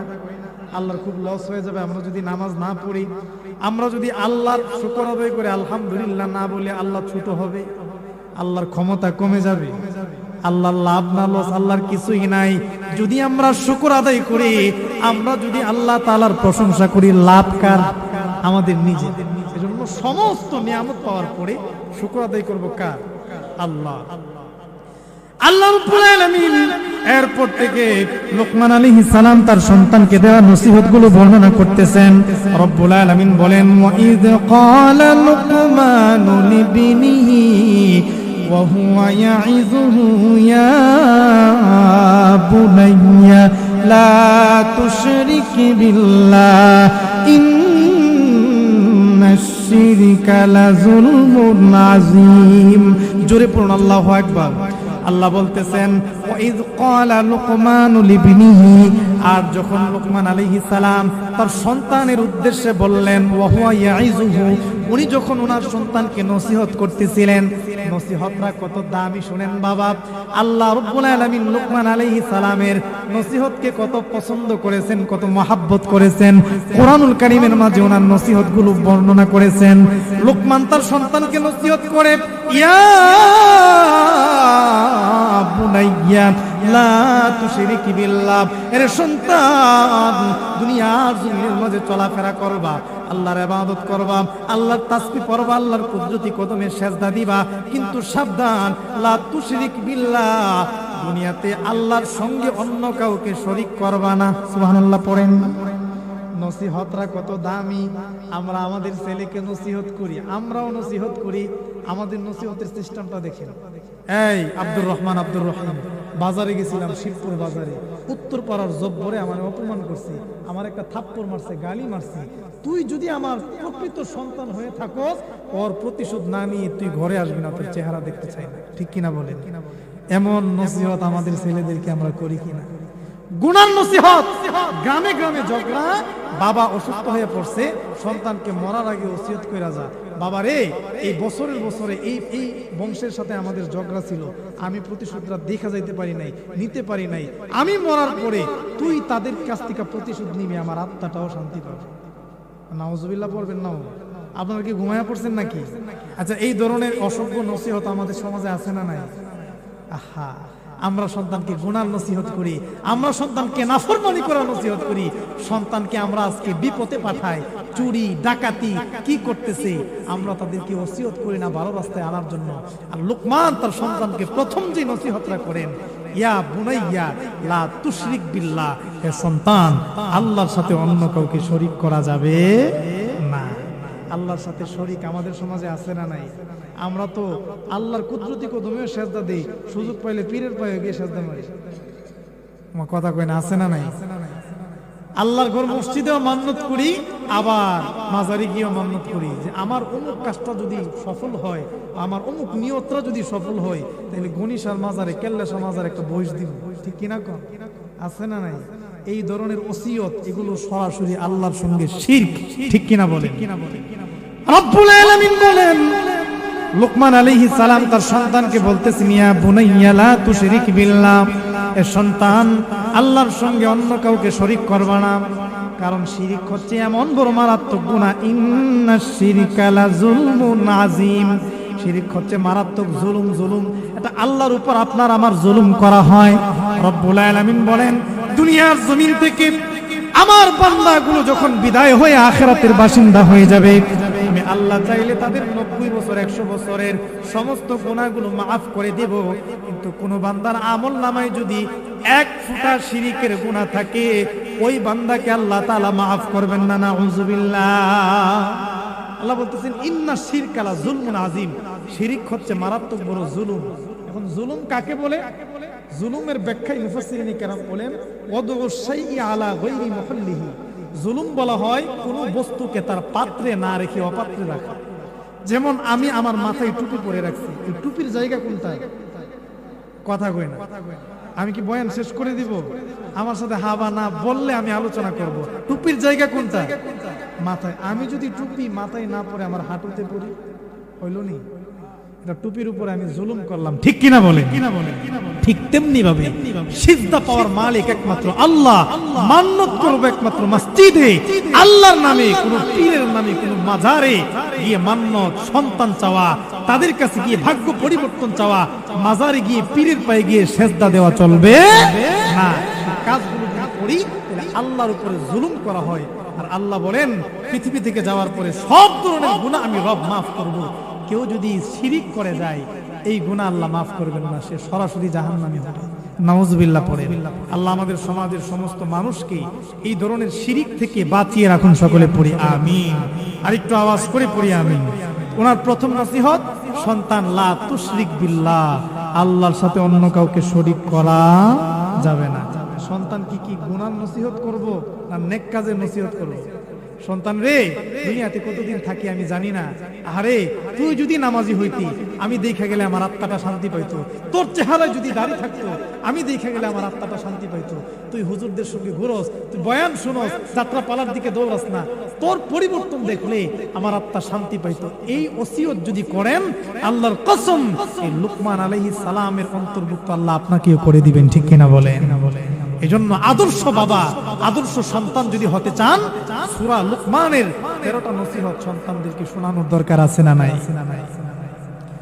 রব্বুল আলামিনের পরে বলতেছেন, ওয়াসাইনাল ইনসানা বিওয়ালিদাইহি হামালাতহু উম্মুহু ওয়াহানান আলা ওয়াহানিন ওয়া ফিসালুহু ফি আমাইন আনিশকুরলি ওয়া লিওয়ালিদাইক ইলাইয়াল মাসির। রব্বুল আলামিন এই জায়গা থেকে আল্লাহ নিজে আমাদেরকে উপদেশ দিচ্ছেন, নসিহত করতেছেন। আল্লাহ ডাক দিয়ে বলেন, ওয়াসাইনাল ইনসানা বিওয়ালিদাই, আর আমি আল্লাহ তাআলা ইনসানদেরকে, মানব জাতিকে ওসিয়ত করতেছি, উপদেশ দিচ্ছি, বিওয়ালিদাইহি, তারা যেন তাদের পিতামাতার সঙ্গে সদয় আচরণ করে। সুবহানাল্লাহ পড়েন। মা বাবার খেদমত যেন সন্তান করে, কারণ পিতামাতার খেদমত আল্লাহ রাব্বুল আলামিন আপনার আমার উপর ফরজ করে দিয়েছেন।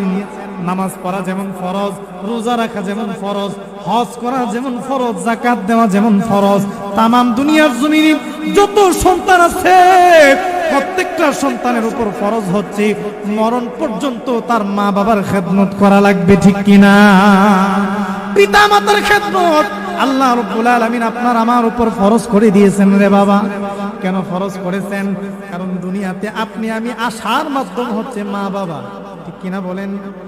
মা বাবা যদি চাইতো পেটের মাঝে আপনাকে দুনিয়া থেকে বিদায় করতে, আসতে পারতাম নি। এ বান্দা, মা বাবার জন্য দুনিয়ার আলো বাতাস দেখলাম, মা বাবার জন্য আজকে টাকাওয়ালা হইলাম, শরীরে বল হলো। সেই মা বাবাকে আজকে আমরা কথায় কথায় ধমক মারি, বিবির কথায় বাবার সঙ্গে বাজে আচরণ করি, মায়ের সঙ্গে বাজে আচরণ আছে না নাই? রব্বুল আলামিন বলেন, আমি আল্লাহ তোমাদেরকে ওসিয়ত করতেছি, বিওয়ালিদাইহি, মা বাবার সঙ্গে সুন্দর আচরণ করবা, তাদেরকে কোনো ব্যবহারে কষ্ট দিবা না, কথাবার্তায় কষ্ট দিবা না। কখনো যদি ব্যবহারে কষ্ট হয়ে যায়, সঙ্গে সঙ্গে পায়ে ধরে ক্ষমা চাওয়ার দরকার আছে না নাই? সবাই বলেন না, আছে না নাই? আল্লাহ বলতেছেন, আরে দুনিয়ার বান্দা, কেন মা বাবার খেদমত করবা, পিতা মাতার খেদমত কেন ফরজ করলেন আল্লাহ? আল্লাহ তার কারণ বর্ণনা করতেছেন। আল্লাহ বলেন, হামালাতহু উম্মুহু ওয়াহানান আলা ওয়াহানিন ওয়া ফিসালুহু ফি আমাইন। আল্লাহ বলেন, মায়ের খেদমত করবা, তিনটা কারণে মায়ের খেদমত করা লাগবে। কারণ তুমি দুনিয়াতে আসার পেছনে তোমার মা তিনটা কষ্ট সহ্য করেছে। কয়টা কষ্ট? তিনটা কষ্ট। মা প্রত্যেকটা সন্তানকে দুনিয়ার জমিনে লালন পালন করতে গিয়া, ভূমিষ্ঠ করতে গিয়া তিনটা বিপদ আর কষ্টের সম্মুখীন মা হয়েছে। আল্লাহ বলেন, হে দুনিয়ার মানুষ, তিনটা কষ্ট কি কি? হামালাতহু উম্মুহু ওয়াহানান আলা ওয়াহানিন, কষ্টর পর কষ্ট সহ্য করে তোমার মা তোমাকে দুনিয়ার জমিন পেটের মাঝে বোঝা বইছে, গর্ভে ধারণ করেছে। 10টা মাস 10টা দিন তুমি সন্তান যখন পেটের মাঝে ছিলারে সন্তান, তুমি তো জানো না তোমার মায়ের সুন্দর চেহারাটা কালো হয়ে গেছে, তোমার মায়ের সুন্দর স্বাস্থ্যটা নষ্ট হয়ে গেছে রে বাবা। 10টা মাসে ভালো খাবার খেতে পারে নাই, খাবার খেলে সঙ্গে সঙ্গে বমি করে খাবার ফেলে দিয়েছে। কত রাতে মায়ের কলিজার মাঝে লাথি মাইরা মায়ের আরামের ঘুমটা আপনি আমি হারাম করে দিয়েছি রে বাবা। আরে বাবা, আল্লাহ কেন মা বাবার খেদমত ফরজ করেছেন? আপনি আমি কত লাথি মারছি মায়ের কলিজার মাঝে, পেটের মাঝে। যেদিন আপনি দুনিয়ার জমিনে ভূমিষ্ঠ হবেন, আপনি আমি যেদিন ভূমিষ্ঠ হব দুনিয়ার জমিনে, মায়ের ব্যথা শুরু হয়ে গেছে, প্রস্রব বেদনা। মা আবার চিৎকার মেরে মেরে বিকট আওয়াজ দিয়া বেহুশ হয়ে হয়ে জমিনের মাঝে পড়ে যায়। আর ডাক দিয়া বলেন, কে কোথায় আছো? আমার মাথায় পানি দাও, আমি মনে হয় বাঁচবো না। সমাজের সমস্ত নারীগুলো মায়ের কাছে চলে আসেন, মায়ের মাথার মাঝে পানি দিয়ে মায়ের হুঁশ ফিরান, আবার প্রসব বেদনায় মা বেহুশ হয়ে চিৎকার মেরে জমিনের মাঝে পড়ে যায়। এভাবে চিৎকার মেরে মেরে জমিনের মাঝে বারবার মা বেহুশ হয়ে পড়ে যায়। কলস কলস রক্তের মাধ্যমে মায়ের রক্ত দ্বারা জমিনটা রঞ্জিত হয়ে গেছে। এত কষ্ট করে সন্তানটাকে মা যখন দুনিয়াতে ভূমিষ্ঠ করে, এমন সন্তান আছে পেটের মাঝে মাথাটা উল্টায় গেছে, বের হইতেছে না, ডেলিভারি হইতেছে না। হসপিটালের মধ্যে যখন মাকে নিয়ে যাওয়া হলো, ডাক্তার ডাক দিয়া বলে যে কোনো একজনকে বাঁচানো যাবে, হয়তো মা বাঁচবে অথবা সন্তান বাঁচবে। সন্তানকে বাঁচাইতে চাইলে মা মারা যাবে, মাকে বাঁচাইতে চাইলে সন্তানকে মারতে হবে। আবার মা ডাক দিয়া বলেন, দুনিয়ার মানুষ, আমার সন্তানকে দুনিয়াতে জন্ম দিতে গিয়া আমি মা যদি বিদায় হওয়া লাগে, আমি মা এই মৃত্যুকে মেনে নিব হাসি মুখে, আমি দুনিয়ার জমিন থেকে বিদায় হয়ে যাব, কিন্তু আমার সন্তানের জন্য কোনো কষ্ট না হয়। সুবহানাল্লাহ পড়েন। এমন হয় কি হয় না দুনিয়াতে? এ মুসলমান, নিজের জীবনকে বাজি রেখে যে মা আপনাকে আমাকে দুনিয়ার জমিনে ভূমিষ্ঠ করাইছে, আল্লাহ বলেন দুনিয়ার গোলাম, সেই মা বাবার খেদমত আমি আল্লাহ ফরজ করে দিলাম তোমার উপর।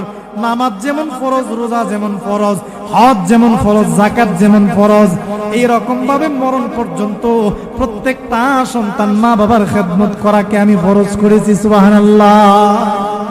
আল্লাহ কোরআনের আরেক জায়গাতে বলেন, ওয়াকাযা রাব্বুকা আল্লা তা'বুদু ইল্লা ইয়্যাহু ওয়া বিল ওয়ালিদাইনি ইহসানা ইম্মা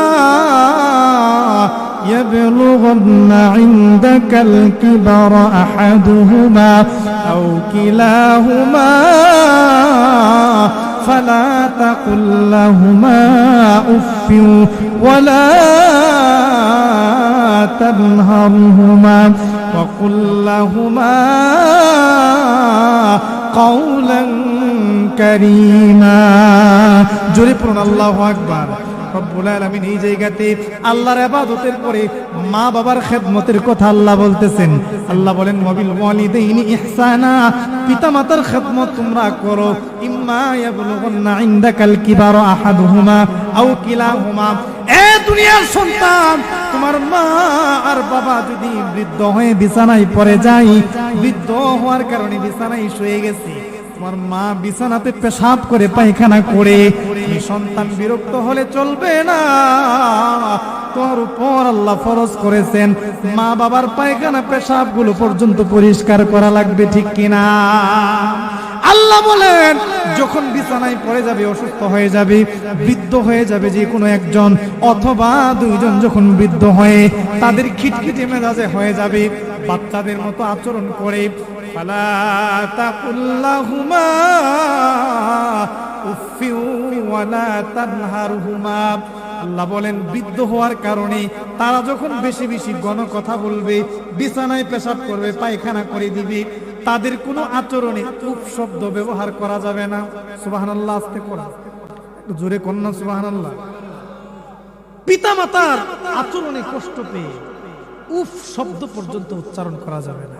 সুবহানাল্লাহ পড়বেন। ওয়ালা তানহারহুমা, তাদের দুইজনকে ধমক দেওয়া যাবে না। ওয়াকুল্লাহুমা কাওলান কারীমা, তাদের সঙ্গে সুন্দর আচরণ করতে হবে, তাদের সঙ্গে এমন আচরণ করতে হবে যে আচরণে তারাও খুশি, আমার আল্লাহও খুশি। সুবহানাল্লাহ, সুবহানাল্লাহ। এ মুসলমান ইমানদার, পিতামাতার খেদমত আল্লাহ ফরজ করেছেন প্রত্যেকটা সন্তানের উপরে। নবীজি বলেন, রিজার রব্বি ফি রিজাল ওয়ালিদাইন ওয়া সাখতুর রব্বি ফি সাখতিল ওয়ালিদাইন।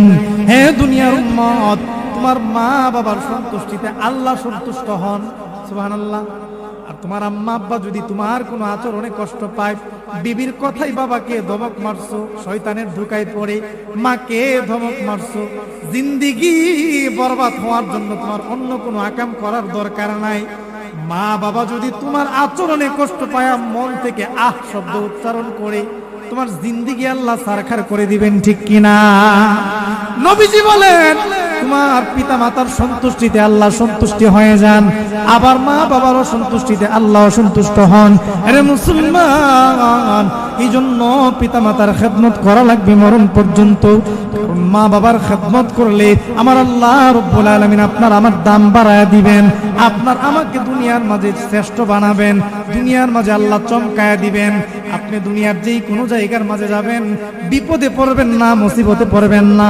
আমার আপনার বাবা তো আপনার সঙ্গে আছে, মায়ের তো আপনার সঙ্গে যদি থাকে, আল্লাহর কসম তামাম দুনিয়ার কোনো শত্রু আপনার কোনো ক্ষতি করতে পারবে না।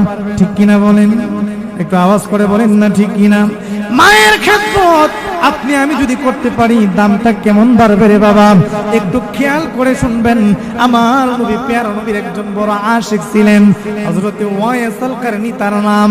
হযরতে ওয়াইস আল কারনী নবী পয়গম্বর রাহমাতুল লিল আলামিনের কাছে চিঠি লিখে পাঠাইলেন, হাবিব আমার বড় মনে চায় আপনার সাহাবী হওয়ার জন্য, আপনার সঙ্গে যুদ্ধে শরীক হব, আপনার খেদমত করব। ও নবী আমার, আপনার সাহাবী হতে আমার বড় ইচ্ছা, কিন্তু আমার ঘরের মাঝে আমার একটা বৃদ্ধা মা আছে গো নবী। আমার মায়ের খেদমত আমার করা লাগে, আমার মাকে গোসল আমার করিয়ে দেওয়া লাগে, আমার মায়ের খাবার লোকমা তুলে তুলে আমার খাওয়ানো লাগবে।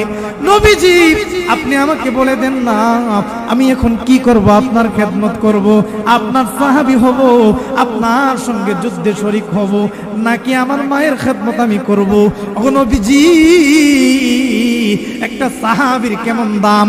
তামাম দুনিয়ার সমস্ত ইমানদারদের ইমান যদি এক পাল্লায় রাখা হয়, নবীজির একটা আদনা সাহাবীর ইমানকে যদি আরেক পাল্লায় রাখা হয়, ওই সাহাবীর ইমানের পাল্লাটা ভারী হয়ে যাবে। এমন একজন সাহাবী হওয়ার জন্য হযরতে ওয়াইস আল কারনীর মন চাই, নবীর খেদমত করার জন্য মনে চায়। ওয়াইস আল কারনী বলেন, নবী গো আমি কি করব? আপনি আমাকে একটা পরামর্শ দেন না, আপনার নুরানি চেহারাটা দেখার আমার বড় ইচ্ছা। আমার নবী প্যারা নবী হযরতে ওয়াইস আল কারনীর চিঠির জবাব লিখে দিলেন, আর বললেন, ওয়াইস আল কারনী রে, আমার সাহাবী হওয়ার দরকার নাই, আমার খেদমত তোমার করার দরকার নাই, আমার সঙ্গে যুদ্ধে যাওয়ার তোমার দরকার নাই, তুমি তোমার মায়ের খেদমত করতে থাকো। আমার আল্লাহ রব্বুল আলামিন সাহাবীদের চাইতে তোমার মর্যাদা বাড়ায় দিবে। সুবহানাল্লাহ, একটু জোরে কন্যা। এ মুসলমান ইমানদার, হযরতে ওয়াইস আল কারনী মায়ের খেদমত করার কারণে আমার আল্লাহ রব্বুল আলামিন তার দাম কেমন বাড়াইছিলেন রে মুসলমান। আমার নবী প্যারা নবী রাহমাতুল লিল আলামিন যখন অসুস্থ হয়ে বিছানার মাঝে পড়ে যাবেন, আমার নবীর হায়াত শেষ হয়ে গেছে, সাহাবায়ে কেরাম আমার নবীর সামনে এসে দাঁড়াইলেন। আল্লাহর হাবিব প্যারা নবী রাহমাতুল লিল আলামিন আবু বকর সিদ্দিককে ডাক দিয়া বলেন, আবু বকর, আমি নবী দুনিয়ার জমিন থেকে চলে যাওয়ার পরে আমার একজন আশিক মক্কার মাঝে আসবে, নাম তার ওয়াইস আল কারনী। ওয়াইস আল কারনী যেই দিন মক্কার মাঝে আসবে, আমি নবীর পরনের যে জুব্বাটা আছে, ওই জুব্বাটা ওয়াইস আল কারনীকে তুমি হাদিয়া দিয়ে দিবা।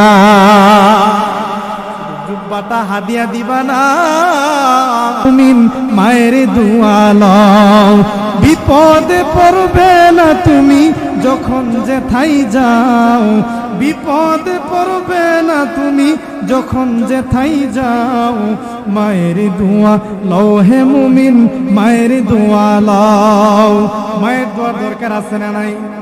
হযরতে ওয়াইস আল কারনীর ব্যাপারে আল্লাহর পয়গম্বর প্যারা নবী রাহমাতুল লিল আলামিন বলেন, আরে আবু বকর, আমার জুব্বাটা ওয়াইস আল কারনীকে হাদিয়া দিবা, আর তোমরা তার কাছ থেকে দোয়া নিবা। আবু বকর এবার আমার নবী প্যারা নবী রাহমাতুল লিল আলামিনকে ডাক দিয়া বলেন, ইয়া রাসূলুল্লাহ, ইয়া হাবিবাল্লাহ, আল্লাহর পয়গম্বর, আমি আবু বকর আপনার গারে সুরের সাথী, আমি আপনার দুঃখের দিনের সাথী, সুখের দিনের সাথী। নবী আমার, আমাকে আপনি জুব্বা দেন নাই, হযরতে ওমরকেও জুব্বা দেন নাই, সাহাবায়ে কেরামকেও দেন নাই, আপনি সাধারণ একজন মানুষকে আপনার জুব্বাটা হাদিয়া দিলেন, আবার তার কাছ থেকে দোয়া নেওয়ার জন্য বলতেছেন গো নবী, কেন তার দাম আল্লাহ এত বাড়াইছে? নবী আবার ডাক দিয়ে বলেন, আবু বকর রে, তোমরা তো জানো না আমার এই আশিক ওয়াইস আল কারনী আল্লাহ রাব্বুল আলামিনের কাছে তার দাম এত কেন বাড়লো? সে তার মায়ের খেদমত করার কারণে তার মা তার জন্য দোয়া করছেন, আর বলছেন, আল্লাহ আমার ওয়াইস আল কারনীকে আপনি কবুল করেন, ওয়াইস আল কারনীকে আপনি শ্রেষ্ঠ বানায় বানায় দেন। মায়ের দোয়ার কারণে আমার আল্লাহ রাব্বুল আলামিন ওয়াইসুল কারনির দাম এত বাড়াইছেন। ওয়াইসুল কারনির জবান থেকে একটা দোয়া বের হতে দেরি হয়, আমার আল্লাহর আরশে পৌঁছাইতে দেরি হয় না।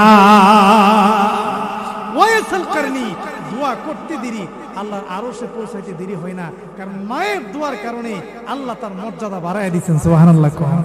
এজন্য মা বাবার খেদমত করলে লাভ না লস, এই লাভ এই আল্লাহ রাব্বুল আলামিন আমাদেরকে এই কথাটাই বলতেছেন, তোমার মা বাবার খেদমত মরণ পর্যন্ত করো। নামাজ, রোজা, হজ, যাকাত এগুলো যেমন ফরজ, পিতামাতার খেদমত করাও ফরজ। পিতামাতার খেদমত, নামাজ রোজা না করলে যেমন জাহান্নামী হবা, কোন সন্তানের আচরণে, কোন সন্তানের ব্যবহারে, চলাফেরায় মা বাবা যদি কষ্ট পায় তাহলে সেও জাহান্নামী, ঠিক কিনা বলেন? এই জন্য পিতামাতার সঙ্গে বিবির কথায় বাজে আচরণ করা যাবে। আমাদের সমাজে তো বহু যুবক ভাই আবেগে পড়ে সুন্দরী বিবির কথায় বাবার সঙ্গে খারাপ আচরণ করতেছে, মায়ের সঙ্গে খারাপ আচরণ করতেছে। সমাজের বহু পিতামাতাকে তারা বৃদ্ধাশ্রমে পর্যন্ত রেখে আসে, ঠিক কিনা বলে? এজন্য বাবা, আল্লাহ কোরআনে বলতেছেন, আল্লাহর ইবাদতের পরেই আল্লাহ বলতেছেন তোমরা তোমাদের মা বাবার খেদমত করো। তার মানে নামাজ যেমন ফরজ গুরুত্বপূর্ণ, পিতামাতার খেদমতও ফরজ গুরুত্বপূর্ণ, ঠিক কিনা বলে? খেদমতরা করলে ফায়দাটা কি? নবীজি বলেন তোমার কথাবার্তায় তোমার মা বাবা সন্তুষ্ট হলে আল্লাহ সন্তুষ্ট, আর বেজার হলে আল্লাহর আরশ পর্যন্ত কাঁপে, আল্লাহ তোমার উপর অসন্তুষ্ট। নাউজুবিল্লাহ। মুসলমান ইমানদার, আলোচনা লম্বা করব না, সংক্ষিপ্ত ভাবে কথা বলে শেষ করে দিতেছি। মুসলমান শুধুমাত্র কি খেদমত করলে লাভ? কেমন দামি মা বাবা একটু শুনেন, একটা হাদিস আপনাদেরকে বলি। নবী করিম সাল্লাল্লাহু আলাইহি ওয়াসাল্লাম বলেন, মা মিন ওয়ালাদিন বারিন ইয়ানজুরু ইলা ওয়ালিদাইহি নাজরাতা রাহমা ইল্লা কাতাবাল্লাহু লাহু ফি কুল্লি নাজরাতিন হাজ্জাতাম মাবরুরা। নবীজি বলেন, কোন সন্তান যদি মা বাবার চেহারার দিকে একটু মায়ার নজরে তাকায়, একটু মহাব্বতের নজরে তাকায়, নবী বলেন যতবার তাকাবে ততবার আল্লাহ তাআলা এক একটা তাকানোর বদৌলতে কবুল হজের সওয়াব তার আমলনামায় দিয়ে দিবেন। সুবহানাল্লাহ পড়েন। সাহাবায়ে কেরাম নবীজিকে প্রশ্ন করলেন, ইয়া রাসূলুল্লাহ, ইয়া হাবিবাল্লাহ, ওয়া ইন নাযারা ফি কুল্লি ইয়াউমিন মিআতা মাররা, যদি কোনো বান্দা 100 বার প্রতিদিন মা বাবার চেহারার দিকে তাকায়, আল্লাহ কি 100 কবুল হজের সওয়াব দিবেন? আল্লাহর হাবিব প্যারা নবী রাহমাতুল লিল আলামিন ডাক দিয়ে বলেন, নাআম, অবশ্যই আমার আল্লাহ ওই বান্দা, ওই সন্তানের আমলনামায় 100 কবুল হজের সওয়াব লিখে দিবে। এজন্য পিতামাতার খেদমত করব তো ইনশাআল্লাহ। আজকের এই জায়গা থেকে যাওয়ার পরে বাবার সঙ্গে বেয়াদবি হয়ে গেছে, মার সঙ্গে বেয়াদবি হয়ে গেছে, নিজে পাটাতে ধরবো, হাতে ধরে বলবো, বা রাগের মাথায় কথা বলে ফেলছি, রাগের মাথায় আপনার অন্তরে আঘাত দিচ্ছি, ক্ষমা করে দেন, মাফ করে দেন। আল্লাহর কসম, সঙ্গে সঙ্গে আপনাকে টান দিয়া বুকি নিয়া কপালে চুমা খায় আপনাকে কুলে নিবে, মাফ করে দিবে, ঠিক কিনা বলে? কারণ পিতা মাতাকে আল্লাহ দয়ার সাগর বানায়া দুনিয়াতে পাঠাইছেন, তাদেরকে আল্লাহ তাআলা দয়ার সাগর বানায়া দুনিয়াতে পাঠাইছেন। তাদের মতো মায়া আর মহাব্বত দুনিয়ার অন্য কারো নাই। দুনিয়ার সমস্ত মানুষের ভালোবাসায় স্বার্থ আছে, কিন্তু মা বাবার মহাব্বতে কোনো স্বার্থ আছে না। আপনার বিবি আপনাকে ভালোবাসে, মহাব্বত করে, অ্যাক্সিডেন্ট করে একটা পা গেছে গা, হাত গেছে গা, বছরের বছর আপনি বিছানায় পড়ে আছেন, বিবির যৌবন আছে, আরেক স্বামীর কাছে চলে যাইব, ঠিক কিনা বলেন? সন্তানগুলো যখন দেখবে যে বাবা ইনকাম করতে পারে না, আপনার প্রতি তাদের একটা বিরক্তি ভাব আসবে। তো আপনি যত অথর্ব হন, যতই আতুর লোলা হন, পিতা মাতার কাছে কিন্তু সন্তান ফালেন না, ঠিক কিনা বলেন? মা বাবা সবসময় সন্তানকে সোনার টুকরা মনে করে, কাজী সেই দামি সম্পদ পিতা মাতার অন্তরে আঘাত দেওয়া যাবে না। আল্লাহ তাআলা, আমি তর্জমাগুলো করে শেষ করব মুহতারাম হাজিরিন। এই কথাটাই আল্লাহ বলতেছেন, আল্লাহ বলেন, আমি ওসিয়ত করতেছি তোমাদের মা বাবার সঙ্গে তোমরা সদয় আচরণ করবা। মায়ের খেদমত কেন করবা? কারণ মা 3টা কষ্ট সহ্য করেছে। 1 নাম্বার গর্ভে ধারণের কষ্ট, 2 নাম্বার তোমার মা যেদিন তোমাকে ভূমিষ্ঠ করবে ওই দিন কলস কলস রক্ত দ্বারা জমিনটা রঞ্জিত হয়ে গেছে। তোমার মায়ের মৃত্যু আর জীবনের সঙ্গে পাঞ্জা লড়েছে। এই মা জীবনে মৃত্যুর সঙ্গে প্রতিযোগিতা করে তোমাকে দুনিয়াতে আনছে এবং 2.5 বছর তোমাকে নিজের বুকের দুধ খাইয়ে বড় করেছে, ঠিক কিনা বলেন? এজন্য মায়ের খেদমত, বাবার খেদমত করা লাগবে। কারণ বাবা তোমাকে আঙ্গুলে ধরে ধরে হাতাইছে, কাঁধে তুলে করে নিয়ে নিয়ে তোমাকে বড় করছে, তোমার বাবার পকেটটাকে তোমার পকেট বানাইছে। বহু বাবা রিক্সা চালায়া মাটি কেটে আরেকজনের জমিতে কামলা খেটে সন্তানকে উচ্চ শিক্ষায় শিক্ষিত করায়, ঠিক কিনা বলে? রব্বুল আলামিন এই কথাটাই বলতেছেন, দুনিয়ার মানুষ মা বাবার খেদমত করবা। কেন করবা? কারণ মা বাবা তোমাদেরকে দুনিয়াতে ভূমিষ্ঠ করেছেন। আল্লাহ বলেন, আনিশকুরলি ওয়া লিওয়ালিদাইক, আমার শুকর আদায় করবা। তোমার মা বাবা যে দুনিয়াতে তোমাদেরকে আনছেন, তোমার মা বাবা যে তোমাদেরকে ভূমিষ্ঠ করছেন, এই জন্য তোমার মা বাবারও শুকর আদায় করতে হবে, কৃতজ্ঞতা আদায় করা লাগবে। এরপরে আল্লাহ তাআলা কোরআনুল কারীমের মাঝে বলতেছেন, ওয়া ইন জাহাদাকা আলা আন তুশরিকা বিহি মা লাইসা লাকা বিহি ইলমুন ফালা তুতি'হুমা ওয়া সাহিবহুমা ফিদ দুনিয়া মা'রুফা ওয়াত্তাবি' সাবিলা মান আনাবা ইলাইয়া সুম্মা ইলাইয়া মারজি'ুকুম فأنبئكم بما كنتم تعملون। আল্লাহ তাআলা এরপরে বলতেছেন, ইন জাহাদাকা আলা আন তুশরিকা বি, তোমার পিতামাতার খেদমত তো করবা, কিন্তু মা বাবা যদি তোমাকে এমন কোনো আদেশ করে যে আদেশটা কোরআনের বিরুদ্ধে যায়, ইসলামের বিরুদ্ধে যায়, আল্লাহর ইবাদতের বিরুদ্ধে যায়, নবীজির আদর্শের বিরুদ্ধে যায়, পিতামাতার এমন আদেশকে মানা যাবে না। আব্বা আদেশ করছে যাও, ওই রকম জায়গা থেকে একজনকে মাইরা আসো, আসা যাবে? ওই বাড়ির একটা জিনিস নিয়ে আসো, আত্মসাৎ করে আনা যাবে? মাজারে গিয়ে একটা গরু দিয়ে আসো, সেজদা দিয়ে আসো, পীরের পায়ে সেজদা দাও।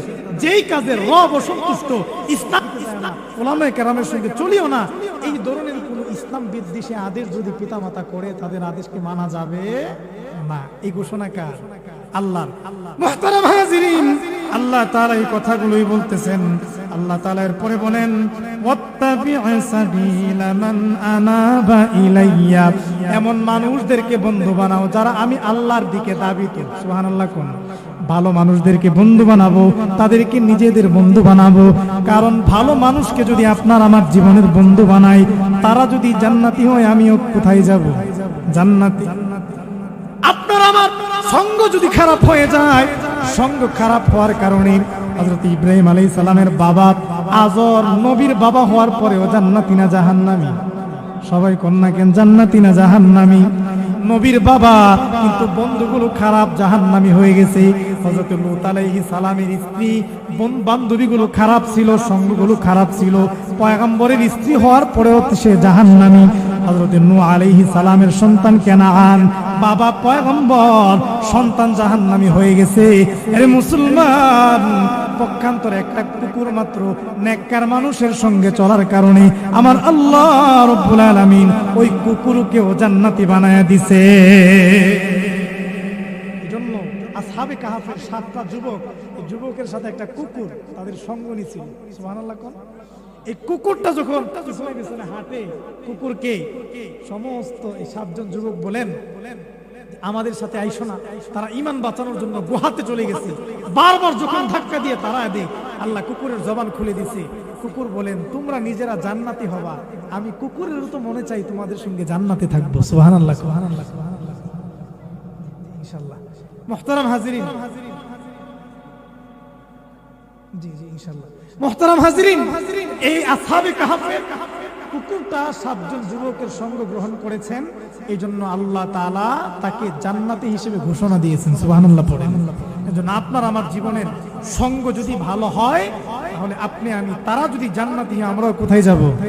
এজন্য বন্ধু বানাবো আলেমকে, যারা সমাজের নেই, নিষ্ঠাবান, সত্যবাদী, তাদেরকে বন্ধু বানাবো। ইমাম, মুয়াজ্জিন যারা আছে, খতিব, উলামায়ে কেরাম, তাদেরকে নিজের জীবনের বন্ধু বানাবো। তাহলে আল মারউ মা'a মান আহাব্বা, যে যাকে মহব্বত করে, যার সাথে যার মহব্বত, তার সাথে তার কিয়ামত হয়ে যাবে। আল্লাহ আমাদেরকে সৎ মানুষদেরকে বন্ধু বানানোর তৌফিক দান করুন। সকলে পড়ি আমিন।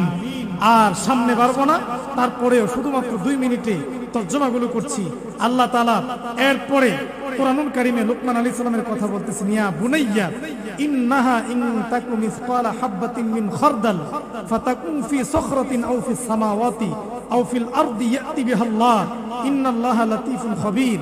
হে সন্তান, দুনিয়াতে তুমি কোন একটা ভালো কাজ করছো অথবা খারাপ কাজ করছো, এই ভালো কাজ খারাপ কাজ করে এই কাজটাকে তুমি পাথরের নিচে লুকায় রাখছো অথবা আসমানের উপরে উঠাইছো বা জমিনের নিচে কোথাও লুকায় রাখছো, আল্লাহ হাসরের মাঠে এটা তোমার সামনে উপস্থাপন করবে। ঠিক কিনা বলেন?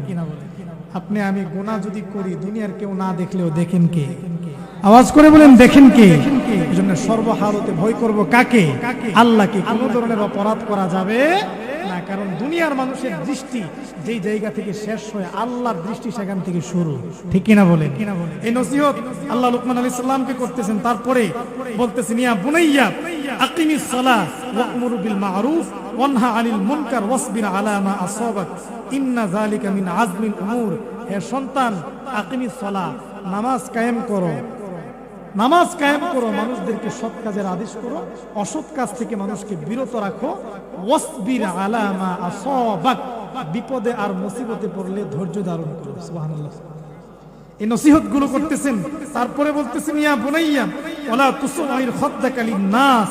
হে সন্তান, খাদ্দাকা লিন-নাস, গাল ফুলিয়ে ফুলিয়ে সমাজে চলাফেরা করিও না। আমরা তো টাকাওয়ালা হলে গাল ফোলায়া চলি, বুক টান টান করে চলি। রিকশাওয়ালা গরিব মানুষ সালাম দিলে সালামের উত্তর নিতে চাই না, আছে না নাই? লুকমান তার সন্তানকে বলেন, সন্তান রে, যদি কখনো সম্পদওয়ালা হও, ওয়ালা তুসআইর খাদ্দাকা লিন-নাস, মানুষের সামনে গালটাকে ফোলায়া চলিও না, বুক ফোলায়া চলিও না। সুবহানাল্লাহ পড়েন। ওয়ালা তামশি ফিল আরদি মারহা, জমিনে অহংকারের সাথে চলাফেরা করিও না। ইন্নাল্লাহা লা ইউহিব্বু কুল্লা মুখতালিন ফাখুর, কারণ আল্লাহ তাআলা অহংকারীকে পছন্দ করেন না। আল্লাহ তারপরে বলতেছেন, লুকমান তার সন্তানকে বলেন, ওয়াকসিদ ফি মাশিক ওয়াগদুদ মিন সাউতিক। হে সন্তান, জমিনে যখন চলবা মধ্যপন্থায় চলাফেরা করো এবং সমাজের মানুষের সঙ্গে যখন কথা বলবা নিচু সুরে কথা বলো। সুবহানাল্লাহ পড়েন।